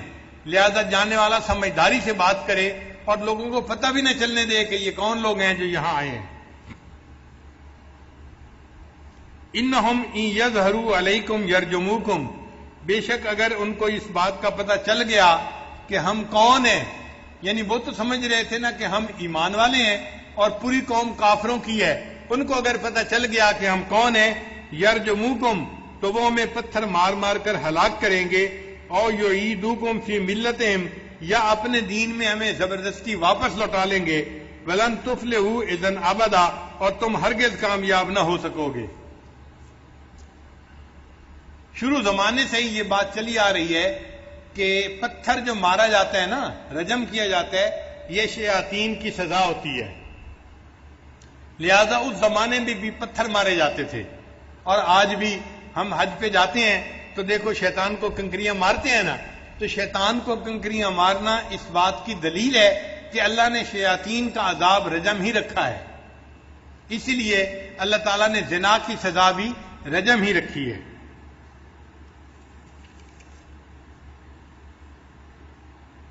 وَكَذَلِكَ أَثَرْنَا عَلَيْهِمْ لِيَعْلَمُوا أَنَّ وَعْدَ اللَّهِ حَقٌّ، اور اس طرح ہم نے ان پر مطلع کر دیا تاکہ وہ اس بات کو جان لیں کہ بلا شبہ اللہ کا وعدہ حق ہے کہ قیامت آئے گی اور قیامت میں انسانوں کو اللہ تعالیٰ پھر زندہ فرمائیں گے.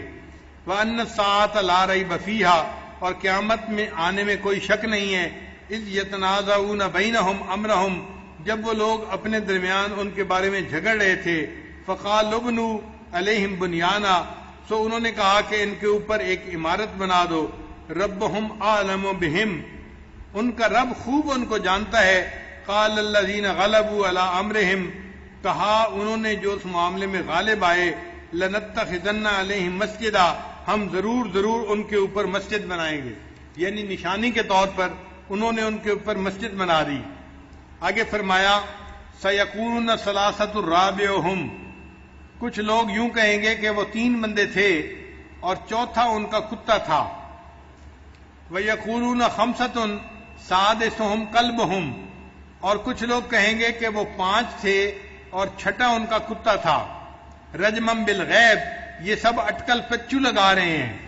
وَيَقُولُونَ سَبْعَةٌ وَثَامِنُهُمْ، اور کچھ لوگ کہیں گے کہ وہ 7 ہیں اور 8واں ان کا کتا ہے۔ قُل رَّبِّي أَعْلَمُ بِعِدَّتِهِمْ، آپ فرما دیجئے کہ میرا رب ان کی تعداد کو بہتر جانتا ہے۔ الا قلیل، مگر تھوڑے سے لوگ ہیں جو جانتے ہیں۔ فلا تمار فیہم الا مراء ظاہرا، سو آپ اس کے بارے میں سرسری بحث کے علاوہ زیادہ بات نہ کیجیے۔ ولا تستفت فیہم منہم احدا، اور ان کے بارے میں کسی سے سوال بھی نہ کیجیے۔ مقصد یہ تھا کہ بھئی ان کی تعداد کتنی ہے اصحاب کہف کی، یہ فضول سی بات ہے، یہ کوئی ایسی بات نہیں کہ جس کے اوپر کسی سے پوچھ پرتیت کی جائے یا اس کا فیصلہ کیا جائے۔ وہ 7 تھے، 5 تھے، 8 تھے، 2 تھے، اللہ ان کی تعداد کو بہتر جانتا ہے۔ بہرحال کچھ نوجوان تھے جنہوں نے غار میں پناہ لی تھی اور اللہ نے ان کے ایمان کو محفوظ کر دیا تھا۔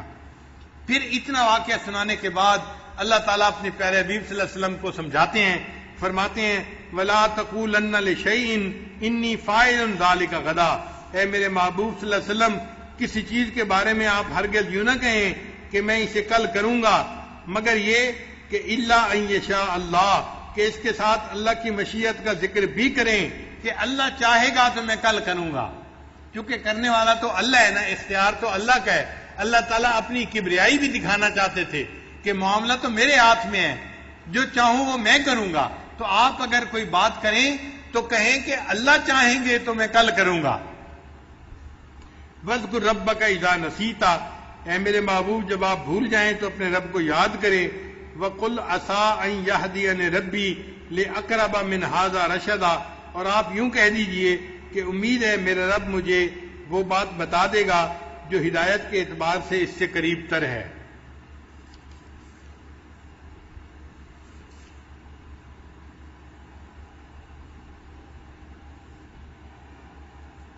وَلَبِثُوا فِي كَهْفِهِمْ 300 سِنِينَ وَازْدَادُوا 9، اللہ فرماتے ہیں کہ وہ لوگ اپنے غار میں 309 سال رہے، یعنی شمسی اعتبار سے 300 سال رہے، اور اگر قمری اعتبار سے کریں تو پھر وقت زیادہ بن جاتا ہے، تو 309 سال بن گئے اس طرح سے۔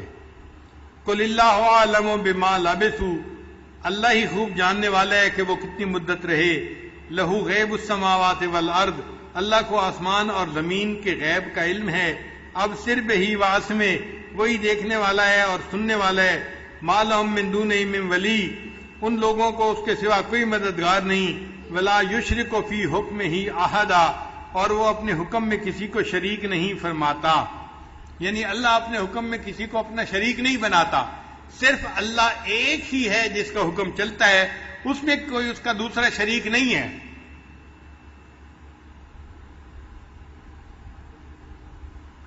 وَاتْلُ مَا أُوحِيَ إِلَيْكَ مِنْ کتاب ربک، آپ کے رب کی کتاب جو آپ کی طرف وحی کی گئی اس کی تلاوت کیجیے۔ لا مبدل لکلماتہ، اس کے کلمات کو کوئی بدلنے والا نہیں۔ وَلَن تَجِدَ مِن دُونِهِ مُلْتَحَدًا، اور ہرگز آپ اس کے سوا کوئی پناہ کی جگہ نہیں پائیں گے۔ وَاصْبِرْ نَفْسَكَ مَعَ الَّذِينَ يَدْعُونَ رَبَّهُمْ بِالْغَدَاةِ وَالْعَشِيِّ، اور جو لوگ صبح و شام اپنے رب کو پکارتے ہیں ان کے ساتھ آپ اپنے آپ کو بٹھائیے۔ یہ وہ لوگ ہیں جو اللہ کی رضا کے طالب ہیں، اور آپ ایسا نہ کریں کہ وَلَا تَعْدُ عَيْنَاكَ عَنْهُمْ، کہ ان کی دنیا والی زندگی کی زینت کے ارادے سے ان سے آپ نظریں ہٹا لیں۔ ترید زینت الحیات الدنیا، آپ دنیا کی زینت کے چاہنے والے ہوں گے۔ وَلَا تُطِعْ مَنْ أَغْفَلْنَا قَلْبَهُ عَنْ ذِكْرِنَا، اور اس شخص کی بات نہ مانیے جس کے دل کو ہم نے اپنی یاد سے غافل کر دیا۔ وَاتَّبَعَ هَوَاهُ، وہ اپنے خواہشات کے پیچھے لگ گیا۔ وَكَانَ أَمْرُهُ فُرُطًا، اور اس کا حال حد سے آگے بڑھ گیا۔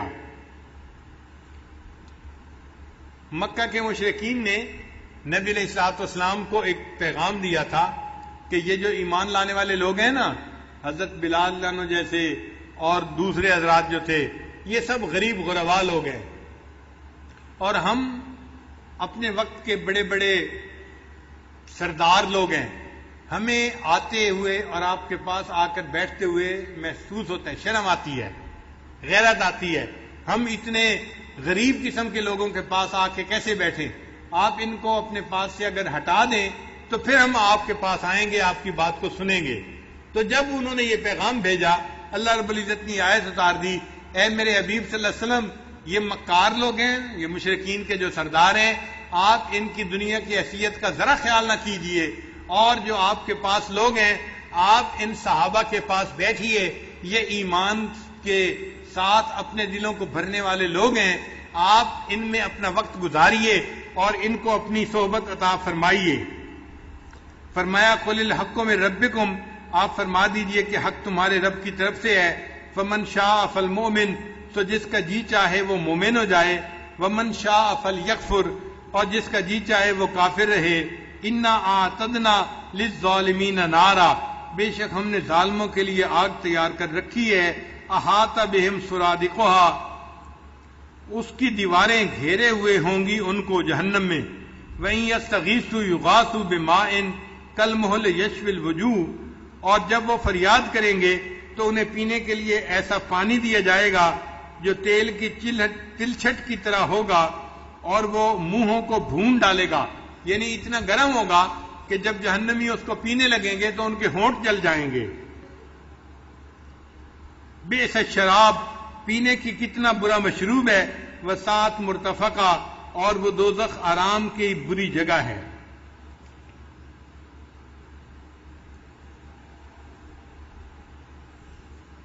ان الذین آمنوا وعملوا الصالحات، بے شک جو لوگ ایمان لائے اور انہوں نے نیک اعمال کیے، انا لا نضیع اجر من احسن عملا، ہم ایسے لوگوں کے نیک اعمال کو ضائع نہیں کریں گے۔ اولئک لہم جنات عدن تجری من تحتہم الانہار، ان لوگوں کے لیے ہمیشہ رہنے کے لیے باغ ہے جن کے نیچے نہریں جاری ہوں گی، یحلون فیہا من اساور من ذہب، انہیں سونے کے کنگنوں کا زیور پہنایا جائے گا، یعنی جنت میں جنتی مرد بھی سونے کے کنگن پہنیں گے۔ بعض طلباء اس بات پہ بڑے حیران ہوتے ہیں کہ بھئی مرد لوگ سونے کے کنگن پہنیں گے۔ ہاں بھئی، کہا سونے کے کنگن گیا ہے، مگر اللہ تعالیٰ وہ ایک ایسا زیور بنائیں گے جو مرد کو اچھا لگے گا۔ اب آپ دیکھیں، آج کسی بندے کو راڈو کی گھڑی مل جائے نا تو ایسے ایسے کر کے دکھا رہا ہوتا ہے دوسروں کو، بھئی یہ جو تم ہاتھ اوپر کر کے راڈو کی گھڑی دکھا رہے ہو، کیوں دکھا رہے ہو؟ تمہیں اچھی لگ رہی ہے نا؟ اور روڈو کی گھڑی بھی لیتے ہیں تو جس کے اوپر سونے کی تہ چڑی ہوتی ہے وہ لیتے ہیں کہ جی اچھی لگے۔ اس کا مطلب یہ کہ دنیا میں بھی ایسی چیزیں اچھی لگتی ہیں۔ تو اگر اللہ تعالیٰ نے جنت میں ایسے کنگن مرد کو پہنا دیے تو وہ مرد کو جنت میں بھی سجیں گے اور اچھے لگیں گے۔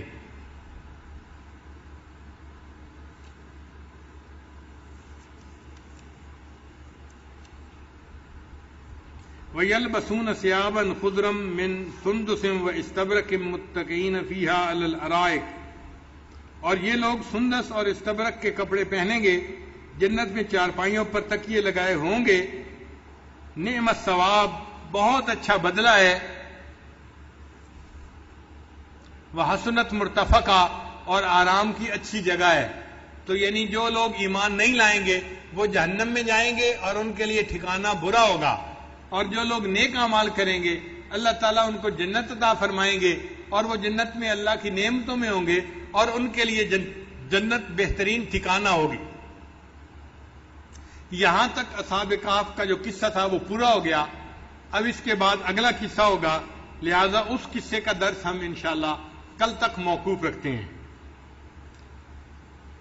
چند باتیں اور آپ کی خدمت میں عرض کر دیں کہ سورہ کہف کا لب لباب کیا ہے، اس کو سمجھنے میں اس عاجز کو تقریباً 2 سال لگانے پڑے۔ 2 سال سے سورہ کہف کی تفاسیر یہ عاجز پڑھ رہا ہے، اور الحمدللہ کہ تقریباً 20 سے زیادہ تفاسیر کا مطالعہ کیا، جن میں سے 30 تفاسیر اردو کی تھیں، باقی عربی کی تھیں اور ایک فارسی کی بھی تھی، اور فارسی کی جو تفسیر تھی اس سے سب سے زیادہ فائدہ ہوا، اور وہ فارسی کی تفسیر ہمارے سلسلہ کے بزرگوں میں سے ایک بزرگ گزرے ہیں عبداللہ انصاری رحمۃ اللہ علیہ، افغانستان میں تھے، نقشبندی بزرگ تھے، ان کی تفسیر ہے کشف الاسرار و عدت الابرار، اس میں انہوں نے بہت نکات لکھے ہیں، دل خوش ہو جاتا ہے وہ تفسیر پڑھ کے۔ وہ تفسیر اس وقت کہیں مطبوعہ نہیں ملتی دنیا میں، کہیں مخطوطہ اس کا ملا، اور ہم نے اپنے بعض دوستوں کی مہربانی اور تعاون سے اس کو حاصل کیا، اور پھر اس سے پڑھ کر ہم نے کچھ نقطے نکالے، اور وہ انشاءاللہ آئندہ درس کے اندر آپ کی خدمت میں پیش کریں گے، تو آپ کو پوری صورت کے لب لباب کا پتہ چل جائے گا۔ اس کو سمجھنا ہی مشکل ہے۔ بہت دیر تک میں یہی سمجھتا رہا کہ سورہ کہف کا اصل مدعا وہ چند نوجوان تھے جو غار اور کہف کے اندر چلے گئے تھے، ہم اس کو سمجھتے تھے کہ یہ مدعا ہے اس کا پوری صورت کا۔ پھر بعد میں پتہ چلا کہ نہیں، اصل مدعا تو کچھ اور ہے، اور اللہ نے پوری صورت کو اتنے پیارے طریقے سے جو ہے نازل فرمایا ہے کہ انسان حیران ہوتا ہے۔ اب اس کا جو لب لباب ہے نا، اس کو کہتے ہیں سینٹرل آئیڈیا۔ کیا کہتے ہیں؟ Central idea. طلباء کہیں گے ہمیں بھی کیا مشکل لفظ کہنے سکھا رہے ہیں، یعنی وہ اس کا لب لباب ہے، اس کا مقصود ہے اس کا۔ تو وہ میں آپ لوگوں کو اس وقت بتا دوں تاکہ آپ 5-10 دن وہ لب لباب سنتے رہیں گے تو ذہن میں بات جم جائے گی کہ سورت کا اصل مقصود کیا ہے۔ یہ بات ذہن میں رکھیے کہ اللہ رب العزت انسان کو اس دنیا میں 8 قسم کے حالات سے آزماتے ہیں۔ کتنے حالات سے آزماتے ہیں؟ 8 طرح کے حالات سے، عزت سے، ذلت سے، صحت سے، بیماری سے، نفع سے، نقصان سے، خوشی سے اور غمی سے۔ یہ 8 حالات بن گئے، 8 طرح کے حالات۔ ہر بندہ ہر وقت ان 8 میں سے کسی نہ کسی ایک حال میں ہوتا ہے، یا صحت مند ہوگا یا بیمار ہوگا، یا خوش ہوگا یا غمزدہ ہوگا، یا عزت میں ہوگا یا ذلت میں ہوگا، یا فائدے میں ہوگا یا نقصان میں ہوگا۔ یہ 8 حالات ہیں جو بندوں کے اوپر عدلتے بدلتے رہتے ہیں۔ اگر ان 8 حالات کا لب لباب کرے تو وہ 2 حالات بنتے ہیں، یا اچھے حالات یا برے حالات۔ یہ دو مطلب تقسیم ہو گئی، یعنی 8 حالات کو اگر ہم اور تقسیم کریں تو کتنے حالات میں تقسیم کریں گے؟ 2 حالات میں، یا تو نفع کا حال، عزت کا حال، صحت کا حال، یہ اچھے حالات ہیں، ذلت کا حال، بیماری کا حال، نقصان کا حال، یہ برے حالات ہیں۔ تو تقسیم بن گئی 2 حالات کی۔ اچھے حالات میں اللہ بندے کو آزماتے ہیں اور کبھی برے حالات میں آزماتے ہیں۔ تو کتنے حالات میں اللہ بندے کو آزماتے ہیں؟ 2 حالات میں۔ 2 حالات کون کون سے؟ اچھے حال میں اور اچھے حال میں آزماتے ہیں کہ یہ میرا بندہ میری نعمتوں کا شکر ادا کرتا ہے یا نہیں کرتا، اور برے حالات میں آزماتے ہیں کہ میرا یہ بندہ ان مشکلات کے اوپر صبر کرتا ہے یا نہیں کرتا۔ تو تمام جو یعنی امتحانات ہیں ان کا نچوڑ 2 پیپر بنے۔ 2 پیپر کون سے ہیں؟ ایک صبر کا پیپر اور ایک شکر کا پیپر۔ اللہ تعالیٰ 2 طرح سے بندے کو آزماتے ہیں، کبھی نعمتیں دے کے آزماتے ہیں، شکر کا پیپر ہوتا ہے، یہ ٹھیک حل کرتا ہے یا نہیں کرتا۔ یہ نعمتوں میں اگر غافل ہو جاتا ہے اور نافرمانی پہ اتر آتا ہے اور دنیا داری میں لگ جاتا ہے اور نفس کی خواہشات میں لگ جاتا ہے تو یہ اپنے پیپر میں فیل ہو گیا۔ اور اگر میں نے مشکل حالات بھیجے اور ان مشکل حالات میں یہ بندہ اپنے جو ہے مایوسی میں چلا جاتا ہے اور دین سے ہٹ جاتا ہے، اعمال میں پیچھے ہٹ جاتا ہے، تو اس نے صبر نہیں کیا، یہ بھی اپنے پیپر میں فیل ہو گیا۔ تو صبر کے وقت میں انسان صبر کرے اور شکر کے وقت میں انسان شکر ادا کرے تو پھر وہ انسان کامیاب ہوتا ہے۔ تو یہ بات سمجھ آ گئی کہ ہمارے اس زندگی میں جو یہ دارالامتحان ہے، اس امتحان میں مختلف پیپر ہمیں دینے پڑتے ہیں۔ ان تمام پیپروں کا نچوڑ اور لب لباب کتنے پیپر بنے؟ 2 پیپر بنے۔ ان پیپروں کا نام کیا ہے؟ ایک شکر کا پیپر اور ایک صبر کا پیپر۔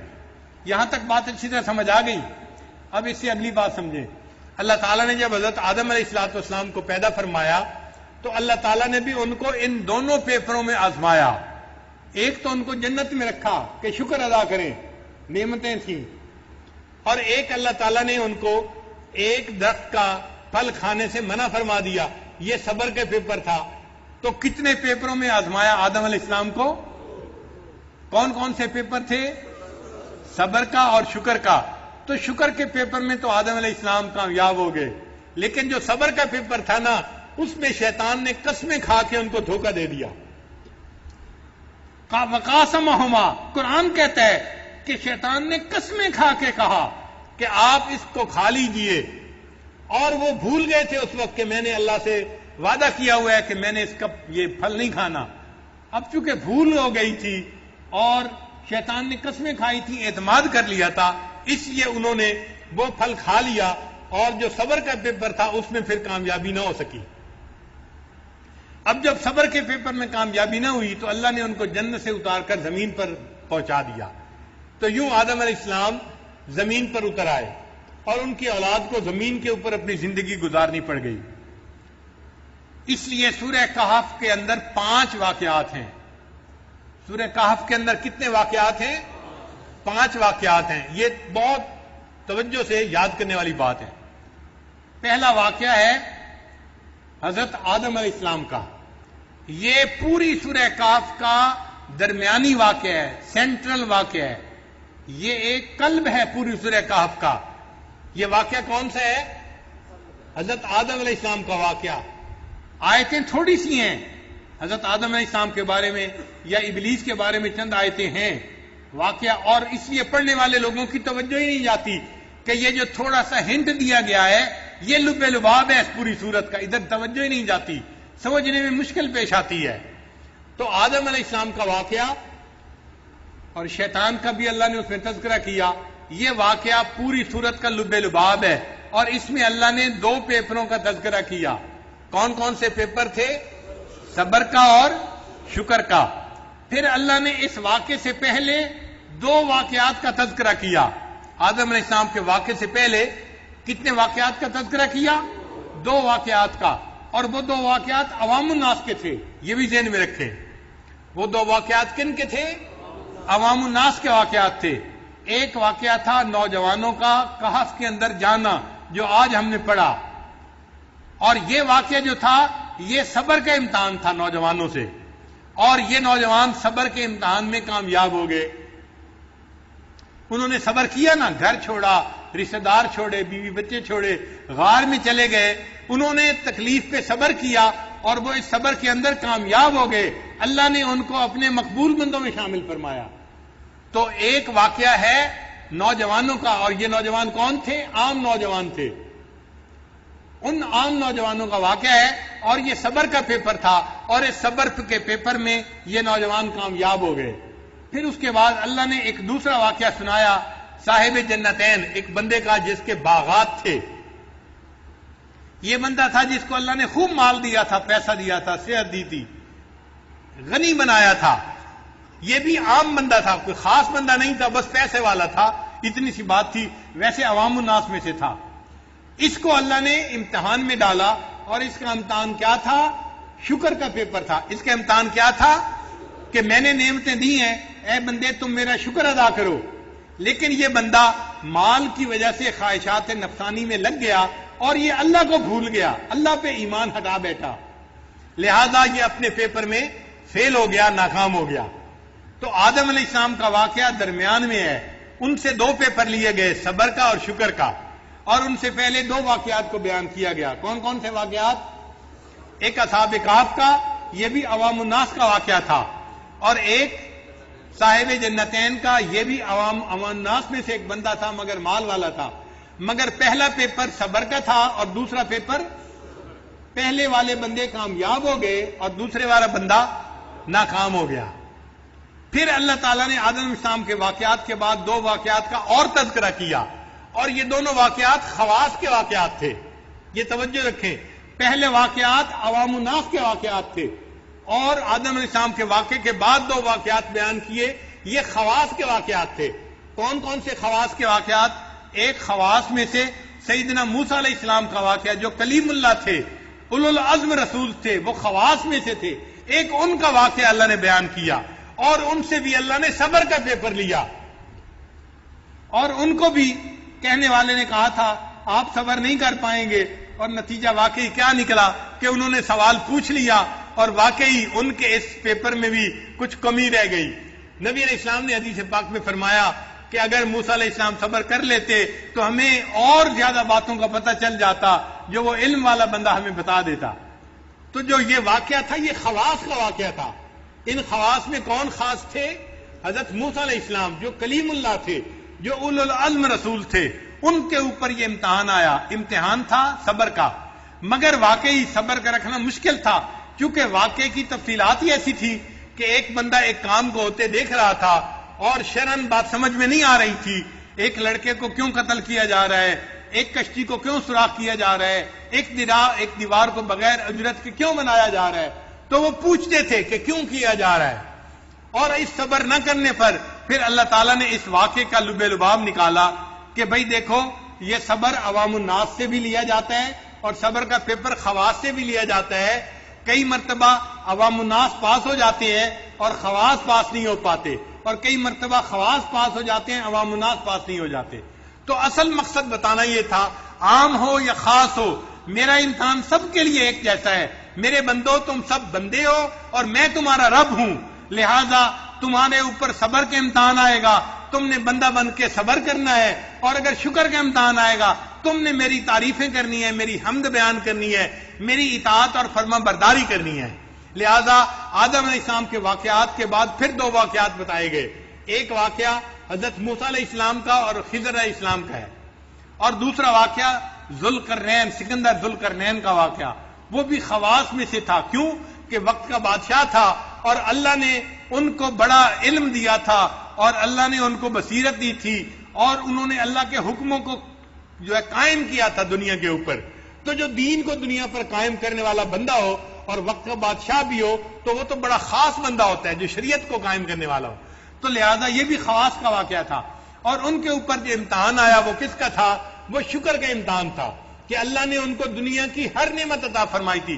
اتبعہم سببا، یعنی جس چیز کی ان کو طلب ہوتی تھی اللہ ان کو وہ چیز پہنچا دیتے تھے، ان کو وہ چیز مل جاتی تھی۔ تو جب اتنی نعمتیں اللہ نے ان کو عطا فرما دی تو نفس تو ایسے بندے کو جو ہے غرور اور تکبر کے اوپر ابھارتا ہے، مگر ان کے اندر غرور پیدا نہیں ہوا۔ انہوں نے کہا کہ نہیں، سب کام کرنے والا میرا اللہ ہے اور ہم نے اپنے اللہ کی فرما برداری کرنی ہے۔ انہوں نے چونکہ اللہ کا شکر ادا کیا، لہذا اللہ نے ان کے واقعے کا تذکرہ بھی قرآن مجید میں فرما دیا۔ تو پوری سورہ کہف میں کتنے واقعات بیان ہوئے؟ ان 5 واقعات میں سب سے درمیانی واقعہ کون سا ہے؟ حضرت آدم علیہ السلام کا۔ اور آدم علیہ السلام سے کتنے پیپر اللہ نے لیے؟ اور ان 2 پیپروں میں کون کون سے تھے؟ صبر کا اور شکر کا۔ اور اولاد آدم سے بھی اللہ تعالیٰ کتنے پیپر لیتے ہیں؟ ہم سے 2 پیپر لیے جاتے ہیں۔ کون کون سے؟ لیکن جب ہمیں صبر کا وقت آتا ہے تو ہم مایوسی کی باتیں کرنے لگ جاتے ہیں، شکوے کی باتیں کرنے لگ جاتے ہیں۔ بیٹا فوت ہو تو ذرا ماں کی بات سنا کریں، کیا کیا باتیں کرتی ہیں۔ جوان بیٹا اللہ نے مجھ سے لے لیا، یہ کر لیا، وہ کر لیا، ہم بے صبری کی باتیں کرنے لگ جاتے ہیں۔ جوان عورت کا خامند فوت ہو جائے بڑا صدمہ ہوتا ہے واقعی، مگر اللہ صبر دیکھنا چاہتے ہیں، اور وہ عورت اس جوانی کی موت کے اوپر کیا کیا آواز زبان سے نکالتی ہے، سننے والی باتیں ہوتی ہیں۔ بندہ دیکھتا ہے کہ یہ پاس ہو رہا ہے یا فیل ہو رہا ہے، اپنی آنکھوں سے دیکھتا ہے۔ تو صبر کے حالات میں صبر کرنا مشکل کام ہے، اور شکر کے حالات میں شکر کرنا یہ بھی مشکل کام ہے، مگر یہ دونوں طرح کے امتحان ہیں جو ادا کرنے پڑتے ہیں۔ تو سینٹرل واقعہ کون سا تھا؟ حضرت آدم علیہ السلام کا۔ اللہ نے ان کو شکر اور صبر 2 پیپروں میں آزمایا، اور ان سے پہلے اللہ نے کتنے واقعات کا تذکرہ کیا؟ 2 واقعات کا۔ وہ واقعات کن کے تھے؟ عوام الناس کے تھے۔ کون کون سے تھے؟ ایک اصحاب کہف تھے، نوجوان تھے، یہ غریب تھے مگر ایمان کے اوپر ڈٹے رہے، صبر کے اوپر جمے رہے، اور اللہ نے ان کو کامیاب فرما دیا، یہ پاس ہو گئے اپنے پیپر میں۔ اور دوسرا واقعہ کن کا تھا؟ باغ والے کا واقعہ تھا۔ یہ امیر آدمی تھا مگر عام بندہ تھا، اللہ نے اس کو شکر کے پیپر میں آزمایا، مگر مال نے اس کے دماغ کو خراب کر دیا. وہ خواہشات نفسانی کے پیچھے لگ گیا اور سمجھنے لگا یہ میرا مال تو میرے ساتھ ہمیشہ رہے گا, میں دنیا میں بھی مالدار ہوں اور آخرت میں مر کے بھی میں جنت میں چلا جاؤں گا. اللہ تعالیٰ نے دکھا دیا کہ یہ بندہ شکر کے امتحان میں ناکام ہو گیا. پھر آدم علیہ السلام کے واقعے کے بعد کتنے اللہ نے واقعات بیان فرمائے؟ وہ 2 واقعات کن کے تھے؟ خواص کے تھے. ان میں پہلا واقعہ کن کا تھا؟ حضرت موسیٰ علیہ السلام کا واقعہ. اور اس میں صبر, اس میں پیپر کا نام کیا تھا؟ صبر کا پیپر تھا. اور عجیب بات ہے کہ صبر کا لفظ بار بار آیا ہے کہ وَكَيْفَ تَصْبِرُ عَلَىٰ مَا لَمْ تُحِطْ بِهِ خُبْرًا. آیتیں بتا رہی ہیں کہ صبر کا امتحان تھا. اور وہ کہہ بھی رہے تھے کہ اگر تم نے صبر نہ کیا تو میں آپ سے الگ ہو جاؤں گا. اور واقعی ایک وقت آیا کہ انہوں نے کہا هَذَا فِرَاقُ بَيْنِي وَبَيْنِكَ, میرے اور آپ کے درمیان اب فاصلہ ہے, اب جدائی ہے. تو یہ خواص کا امتحان تھا. اور کس کا امتحان تھا؟ صبر کا امتحان تھا. اور دوسرا واقعہ کن کا تھا؟ دوسرا واقعہ تھا سکندر ذوالقرنین کا. یہ کس کا امتحان تھا؟ شکر کا امتحان تھا. کیوں؟ اللہ نے ان کو خاص بنایا تھا. سکندر ذوالقرنین خاص کیوں تھے بھائی؟ وہ کوئی نبی تو نہیں تھے, پھر خاص کیوں تھے؟ بادشاہ تھے اور انہوں نے اللہ کے حکموں کو نافذ کیا تھا. جو بادشاہ ہو اور اللہ کی زمین پر اللہ کے حکم کو نافذ کرے وہ اللہ کا خاص بندہ بن جاتا ہے. اس لیے تو کہتے ہیں وَسُلْطَانُ الْمُسْلِمِ ذِلُّ اللَّهِ فِي الْأَرْضِ. اور جو مسلمانوں کا بادشاہ ہوتا ہے وہ زمین کے اوپر اللہ کا سایہ ہوتا ہے. اس کو اللہ تعالیٰ بڑا مقام عطا فرماتے ہیں جو اللہ کی زمین کے اوپر اللہ کے حکموں کو نافذ کرنے والا. اور وہ شکر کے امتحان میں کامیاب ہوئے کہ انہوں نے اللہ کی عظمت کو بیان کیا اور انہوں نے ایک دیوار بنا کر دکھا دی لوگوں کے لیے اور اس کے اوپر ان سے کوئی اجر بھی نہیں مانگا. تو اب پوری صورت کا ایک خلاصہ آپ کے ذہن میں آ گیا نا. اب اس خلاصے کو ذہن میں رکھتے ہوئے ہم ایک ایک واقعے کو لے کے چلتے رہیں گے. پہلے دن میں صرف واقعہ بیان کروں گا, جیسے آج صرف اصحاب کہف کا واقعہ بیان کیا ہے کہ واقعے کا پتہ چل جائے کہ واقعہ کیا تھا. پھر دوسرے دن اس واقعے کے نکات بیان کیے جائیں گے کہ اس واقعے کے اندر نکات کتنے ہیں. وہ نکات اصل ہیں جو سمجھنے والے ہیں. انشاءاللہ 5 واقعات ہیں, 10 دن اللہ نے دیے ہیں. ہم ایک دن واقعہ بیان کریں گے, ایک دن اس کے نکات بیان کریں گے. تو اللہ تعالیٰ 10 دنوں میں سورہ کہف کی یہ پوری تفصیل کرنے کی توفیق عطا فرما دیں گے. ہمیں اللہ تعالیٰ ایک طالب علم بن کر زندگی گزارنے کی توفیق عطا فرمائے اور ہماری اس طلب علم کو اللہ تعالیٰ اور زیادہ فرمائے. رب زدنی علما وآخر دعوانا ان الحمد للہ رب العالمین. دعا کرنے والا کون؟ جی حبیب اللہ صاحب اللہ کا.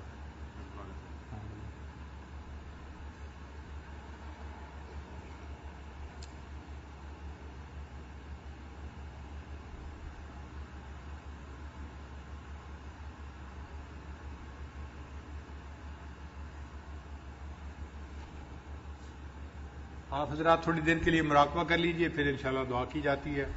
آنکھوں کو بند کر لیجئے, سر کو جھکا لیجئے. دنیا اور جو کچھ دنیا میں ہے اس سے ہٹ کٹ کے اللہ کی یاد میں ڈوب جائیے. دعا کرو.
لا الہ الا اللہ محمد رسول اللہ. دعا کر لیجیے. سبحان ربي الوهاب اللهم صل على سيدنا محمد وعلى آل سيدنا محمد وبارك وسلم. اللهم انت السلام منك السلام تبارك الجلال والاکرام. پروردگار عالم ہمارے صغیرہ کبیرہ گناہ معاف فرما. اللہ وہ گناہ جو ہم نے دن میں کیے معاف فرما، وہ گناہ جو ہم نے راتوں میں کیے معاف فرما. اللہ وہ گناہ جو ہم نے محفلوں میں کیے معاف فرما، وہ گناہ جو ہم نے تنہائیوں میں کیے معاف فرما. اللہ وہ گناہ جو ہم نے ارادوں سے کیے معاف فرما، وہ گناہ جو ہم نے بنا ارادے کیے معاف فرما. اے میرے مولا وہ گناہ جو ہمیں یاد ہیں وہ بھی معاف فرما، وہ گناہ جو ہم کر کے بھول گئے وہ بھی معاف فرما. پروردگار عالم ہماری نگاہوں کو پاک فرما، دلوں کو صاف فرما، سینوں کو اپنی محبت سے لبریز فرما. اللہ اپنے عشق کی آتش ہمارے سینوں میں پیدا فرما، انگ انگ سے اپنے ذکر کو جاری فرما، روئیں روئیں سے اپنے ذکر کو جاری فرما، ہڈی ہڈی بوٹی بوٹی میں اپنی محبت پیدا فرما. اے بے کسوں کے دستگیر، اے ٹوٹے دلوں کو تسلی دینے والے، اے خالی جھولیوں کو بھر دینے والے، اے میرے مولا آپ کے سامنے ہاتھ پھیلائے بیٹھے ہیں. اے میرے مولا ان جھولیوں کو بھرپور فرما. پروردگار عالم ہمیں قرضوں سے محفوظ فرما، مرضوں سے محفوظ فرما، جان مال کی حفاظت فرما، عزت آبرو کی حفاظت فرما. اللہ ہمارے ایمان کی حفاظت فرما. اے میرے مولا ہمارا ایمان بہت قیمتی ہے. اللہ نفس امارہ موجود ہے، نفس مکارہ موجود ہے، اللہ شیطان پیچھے پڑا ہوا ہے. پروردگار عالم ہمارے ایمان کی حفاظت فرما. اللہ بہت ڈر لگتا ہے آپ کی شان بے نیازی سے. جب آپ کی شان بے نیازی کی نظر ہوتی ہے اللہ 100 سال کی عبادت کو ٹھکرا کے رکھ دیتے ہیں. اے میرے مولا نمازوں کو پھٹکار کے منہ پہ مار دیا کرتے ہیں. اے میرے مولا ہمارے ٹوٹے پھوٹے عملوں کو قبول فرما. اللہ ہمارا یہاں پہ آنا قبول فرما، اللہ اکٹھا ہونا قبول فرما. اے میرے مولا ہمارے روزوں کو قبول فرما، تراویح کو قبول فرما، قرآن مجید پڑھنے اور سننے کو قبول فرما. اے میرے مولا ہماری رات کی آہوں کو قبول فرما. پروردگار عالم ہمیں شب زندہ دار لوگوں میں شامل فرما. اے میرے مولا ہم نے جیسے حضرت سے بھی سنا اللہ ہمیں بھی نیک لوگوں میں شامل فرما. اللہ اپنے موحدین میں شامل فرما، اللہ نیک لوگوں میں شامل فرما. اللہ پوری زندگی نیکی تقوی اختیار کرنے کی توفیق عطا فرما. پروردگار عالم شریعت و سنت کے مطابق زندگی گزارنے کی توفیق عطا فرما. اللہ مشکلات سے محفوظ فرما، مصیبتوں سے حفاظت فرما. پروردگار عالم جیسا آپ چاہتے ہیں ہمیں ویسا بن کے زندگی گزارنے کی توفیق عطا فرما. اللہ اپنے اکابرین کے طرز پہ چلنے کی توفیق عطا فرما. اے میرے مولا کبھی بھی اپنے دور سے نہ فرما، اللہ اپنے در سے دور نہ فرما، ہمیشہ اپنے در سے عطا فرما. اللہ ہمارا حال اس چرواہے کی مانند جس نے کہا اللہم اغفر فإنک لا تغفر فاغفر. اے اللہ ہماری مغفرت کر دیجئے. اللہ مغفرت نہیں کرنی پھر بھی مغفرت کر دیجئے. اللہ ہم بھی آپ سے یہی کہتے ہیں اے میرے مولا ہمیں معاف کر دیجئے. اللہ معاف کر دیجئے. اللہ اگر ہم نے اتنے برے عمل کر دیے اللہ آپ معاف نہیں کرنا چاہتے اے میرے مولا پھر بھی معاف کر دیجئے. اللہ ہمارے پاس آپ کے در کی سوا کوئی دوسرا در نہیں. اللہ ہمیں معاف فرما دیجئے. پیارے اللہ معاف فرما دیجئے. اللہ ہمارے تو آپ کے جیسے اربوں خربوں بندے ہیں لیکن ہمارے پاس آپ کے سوا کوئی دوسرا رب نہیں. اللہ انبیاء بھی اسی در پہ جھکے، اولیاء بھی اسی در پہ جھکے، ہمیں بھی اس در سے ملنا ہے. اے میرے مولا اپنے در سے عطا فرما دیجئے. اللہ اولاد کے غموں سے محفوظ فرما، اولاد کے دکھوں سے محفوظ فرما، اولاد کی پریشانیوں سے محفوظ فرما. پروردگار عالم اس ماں سے کوئی پوچھے اس کا کیا حال ہوتا ہے جس نے اولاد کو بڑا کیا، پالا پوسا، اور جب اولاد بڑی ہو جاتی ہے نافرمان بنتی ہے، آگے سے جواب دیتی ہے، ہاتھ اٹھاتی ہے. میرے مولا اس ماں کے دل پہ کیا گزرتی ہوگی. اللہ اولاد کے غموں سے محفوظ فرما، اولاد کی پریشانیوں سے محفوظ فرما. اللہ قیامت تک آنے والی نسلوں کو دین کے لیے قبول فرما. اللہ اپنی خدمت کے لیے قبول فرما. اللہ نبی علیہ الصلوۃ والسلام کی شریعت و سنت پہ چلنے کی توفیق عطا فرما. پروردگار عالم ہمارے لیے جو خیر ہے ہمیں خیریں عطا فرما، اللہ جو ہمارے لیے برا ہے اللہ اس سے ہماری حفاظت عطا فرما۔ پروردگار عالم ہمارے عزیز اقارب مشائخ رشتہ دار جو اس دنیا سے رخصت ہو گئے ان کی مغفرت فرما، جن کی آپ نے مغفرت کر دی قرب کے اعلیٰ ترین درجات عطا فرما۔ اللہ دور بیٹھی عورتیں جو ان دعاؤں پہ آمین کہہ رہی ہیں اللہ ان کے دلوں کی حاجات کو پورا فرما، اللہ نیک تمناؤں کو پورا فرما۔ اے میرے مولا ہم نے اس دنیا میں دیکھا عورتیں اگر چل کے آ جائیں لوگ قتل کے مقدمے بھی معاف کر دیتے ہیں۔ اے میرے مولا یہ بندیاں آپ کے سامنے ہاتھ میں لا کے بیٹھی ہیں، اللہ یہ جائیں تو کہاں جائیں، مانگے تو کس سے مانگے۔ اے میرے مولا آپ دلوں کے بیچ جانتے ہیں، اللہ دلوں کی تمام نیک مرادوں کو پورا فرما، نیک تمناؤں کو پورا فرما۔ پروردگار عالم شریعت و سنت کے مطابق زندگی گزارنے کی توفیق عطا فرما۔ پروردگار عالم جو مانگا وہ بھی عطا فرما، جو مانگنا چاہیے تھا نہیں مانگ سکے وہ بھی عطا فرما۔ صلی اللہ تعالی علی حبیبہ سیدنا محمد وآلہ واصحابہ اجمعین برحمتک یا ارحم الراحمین۔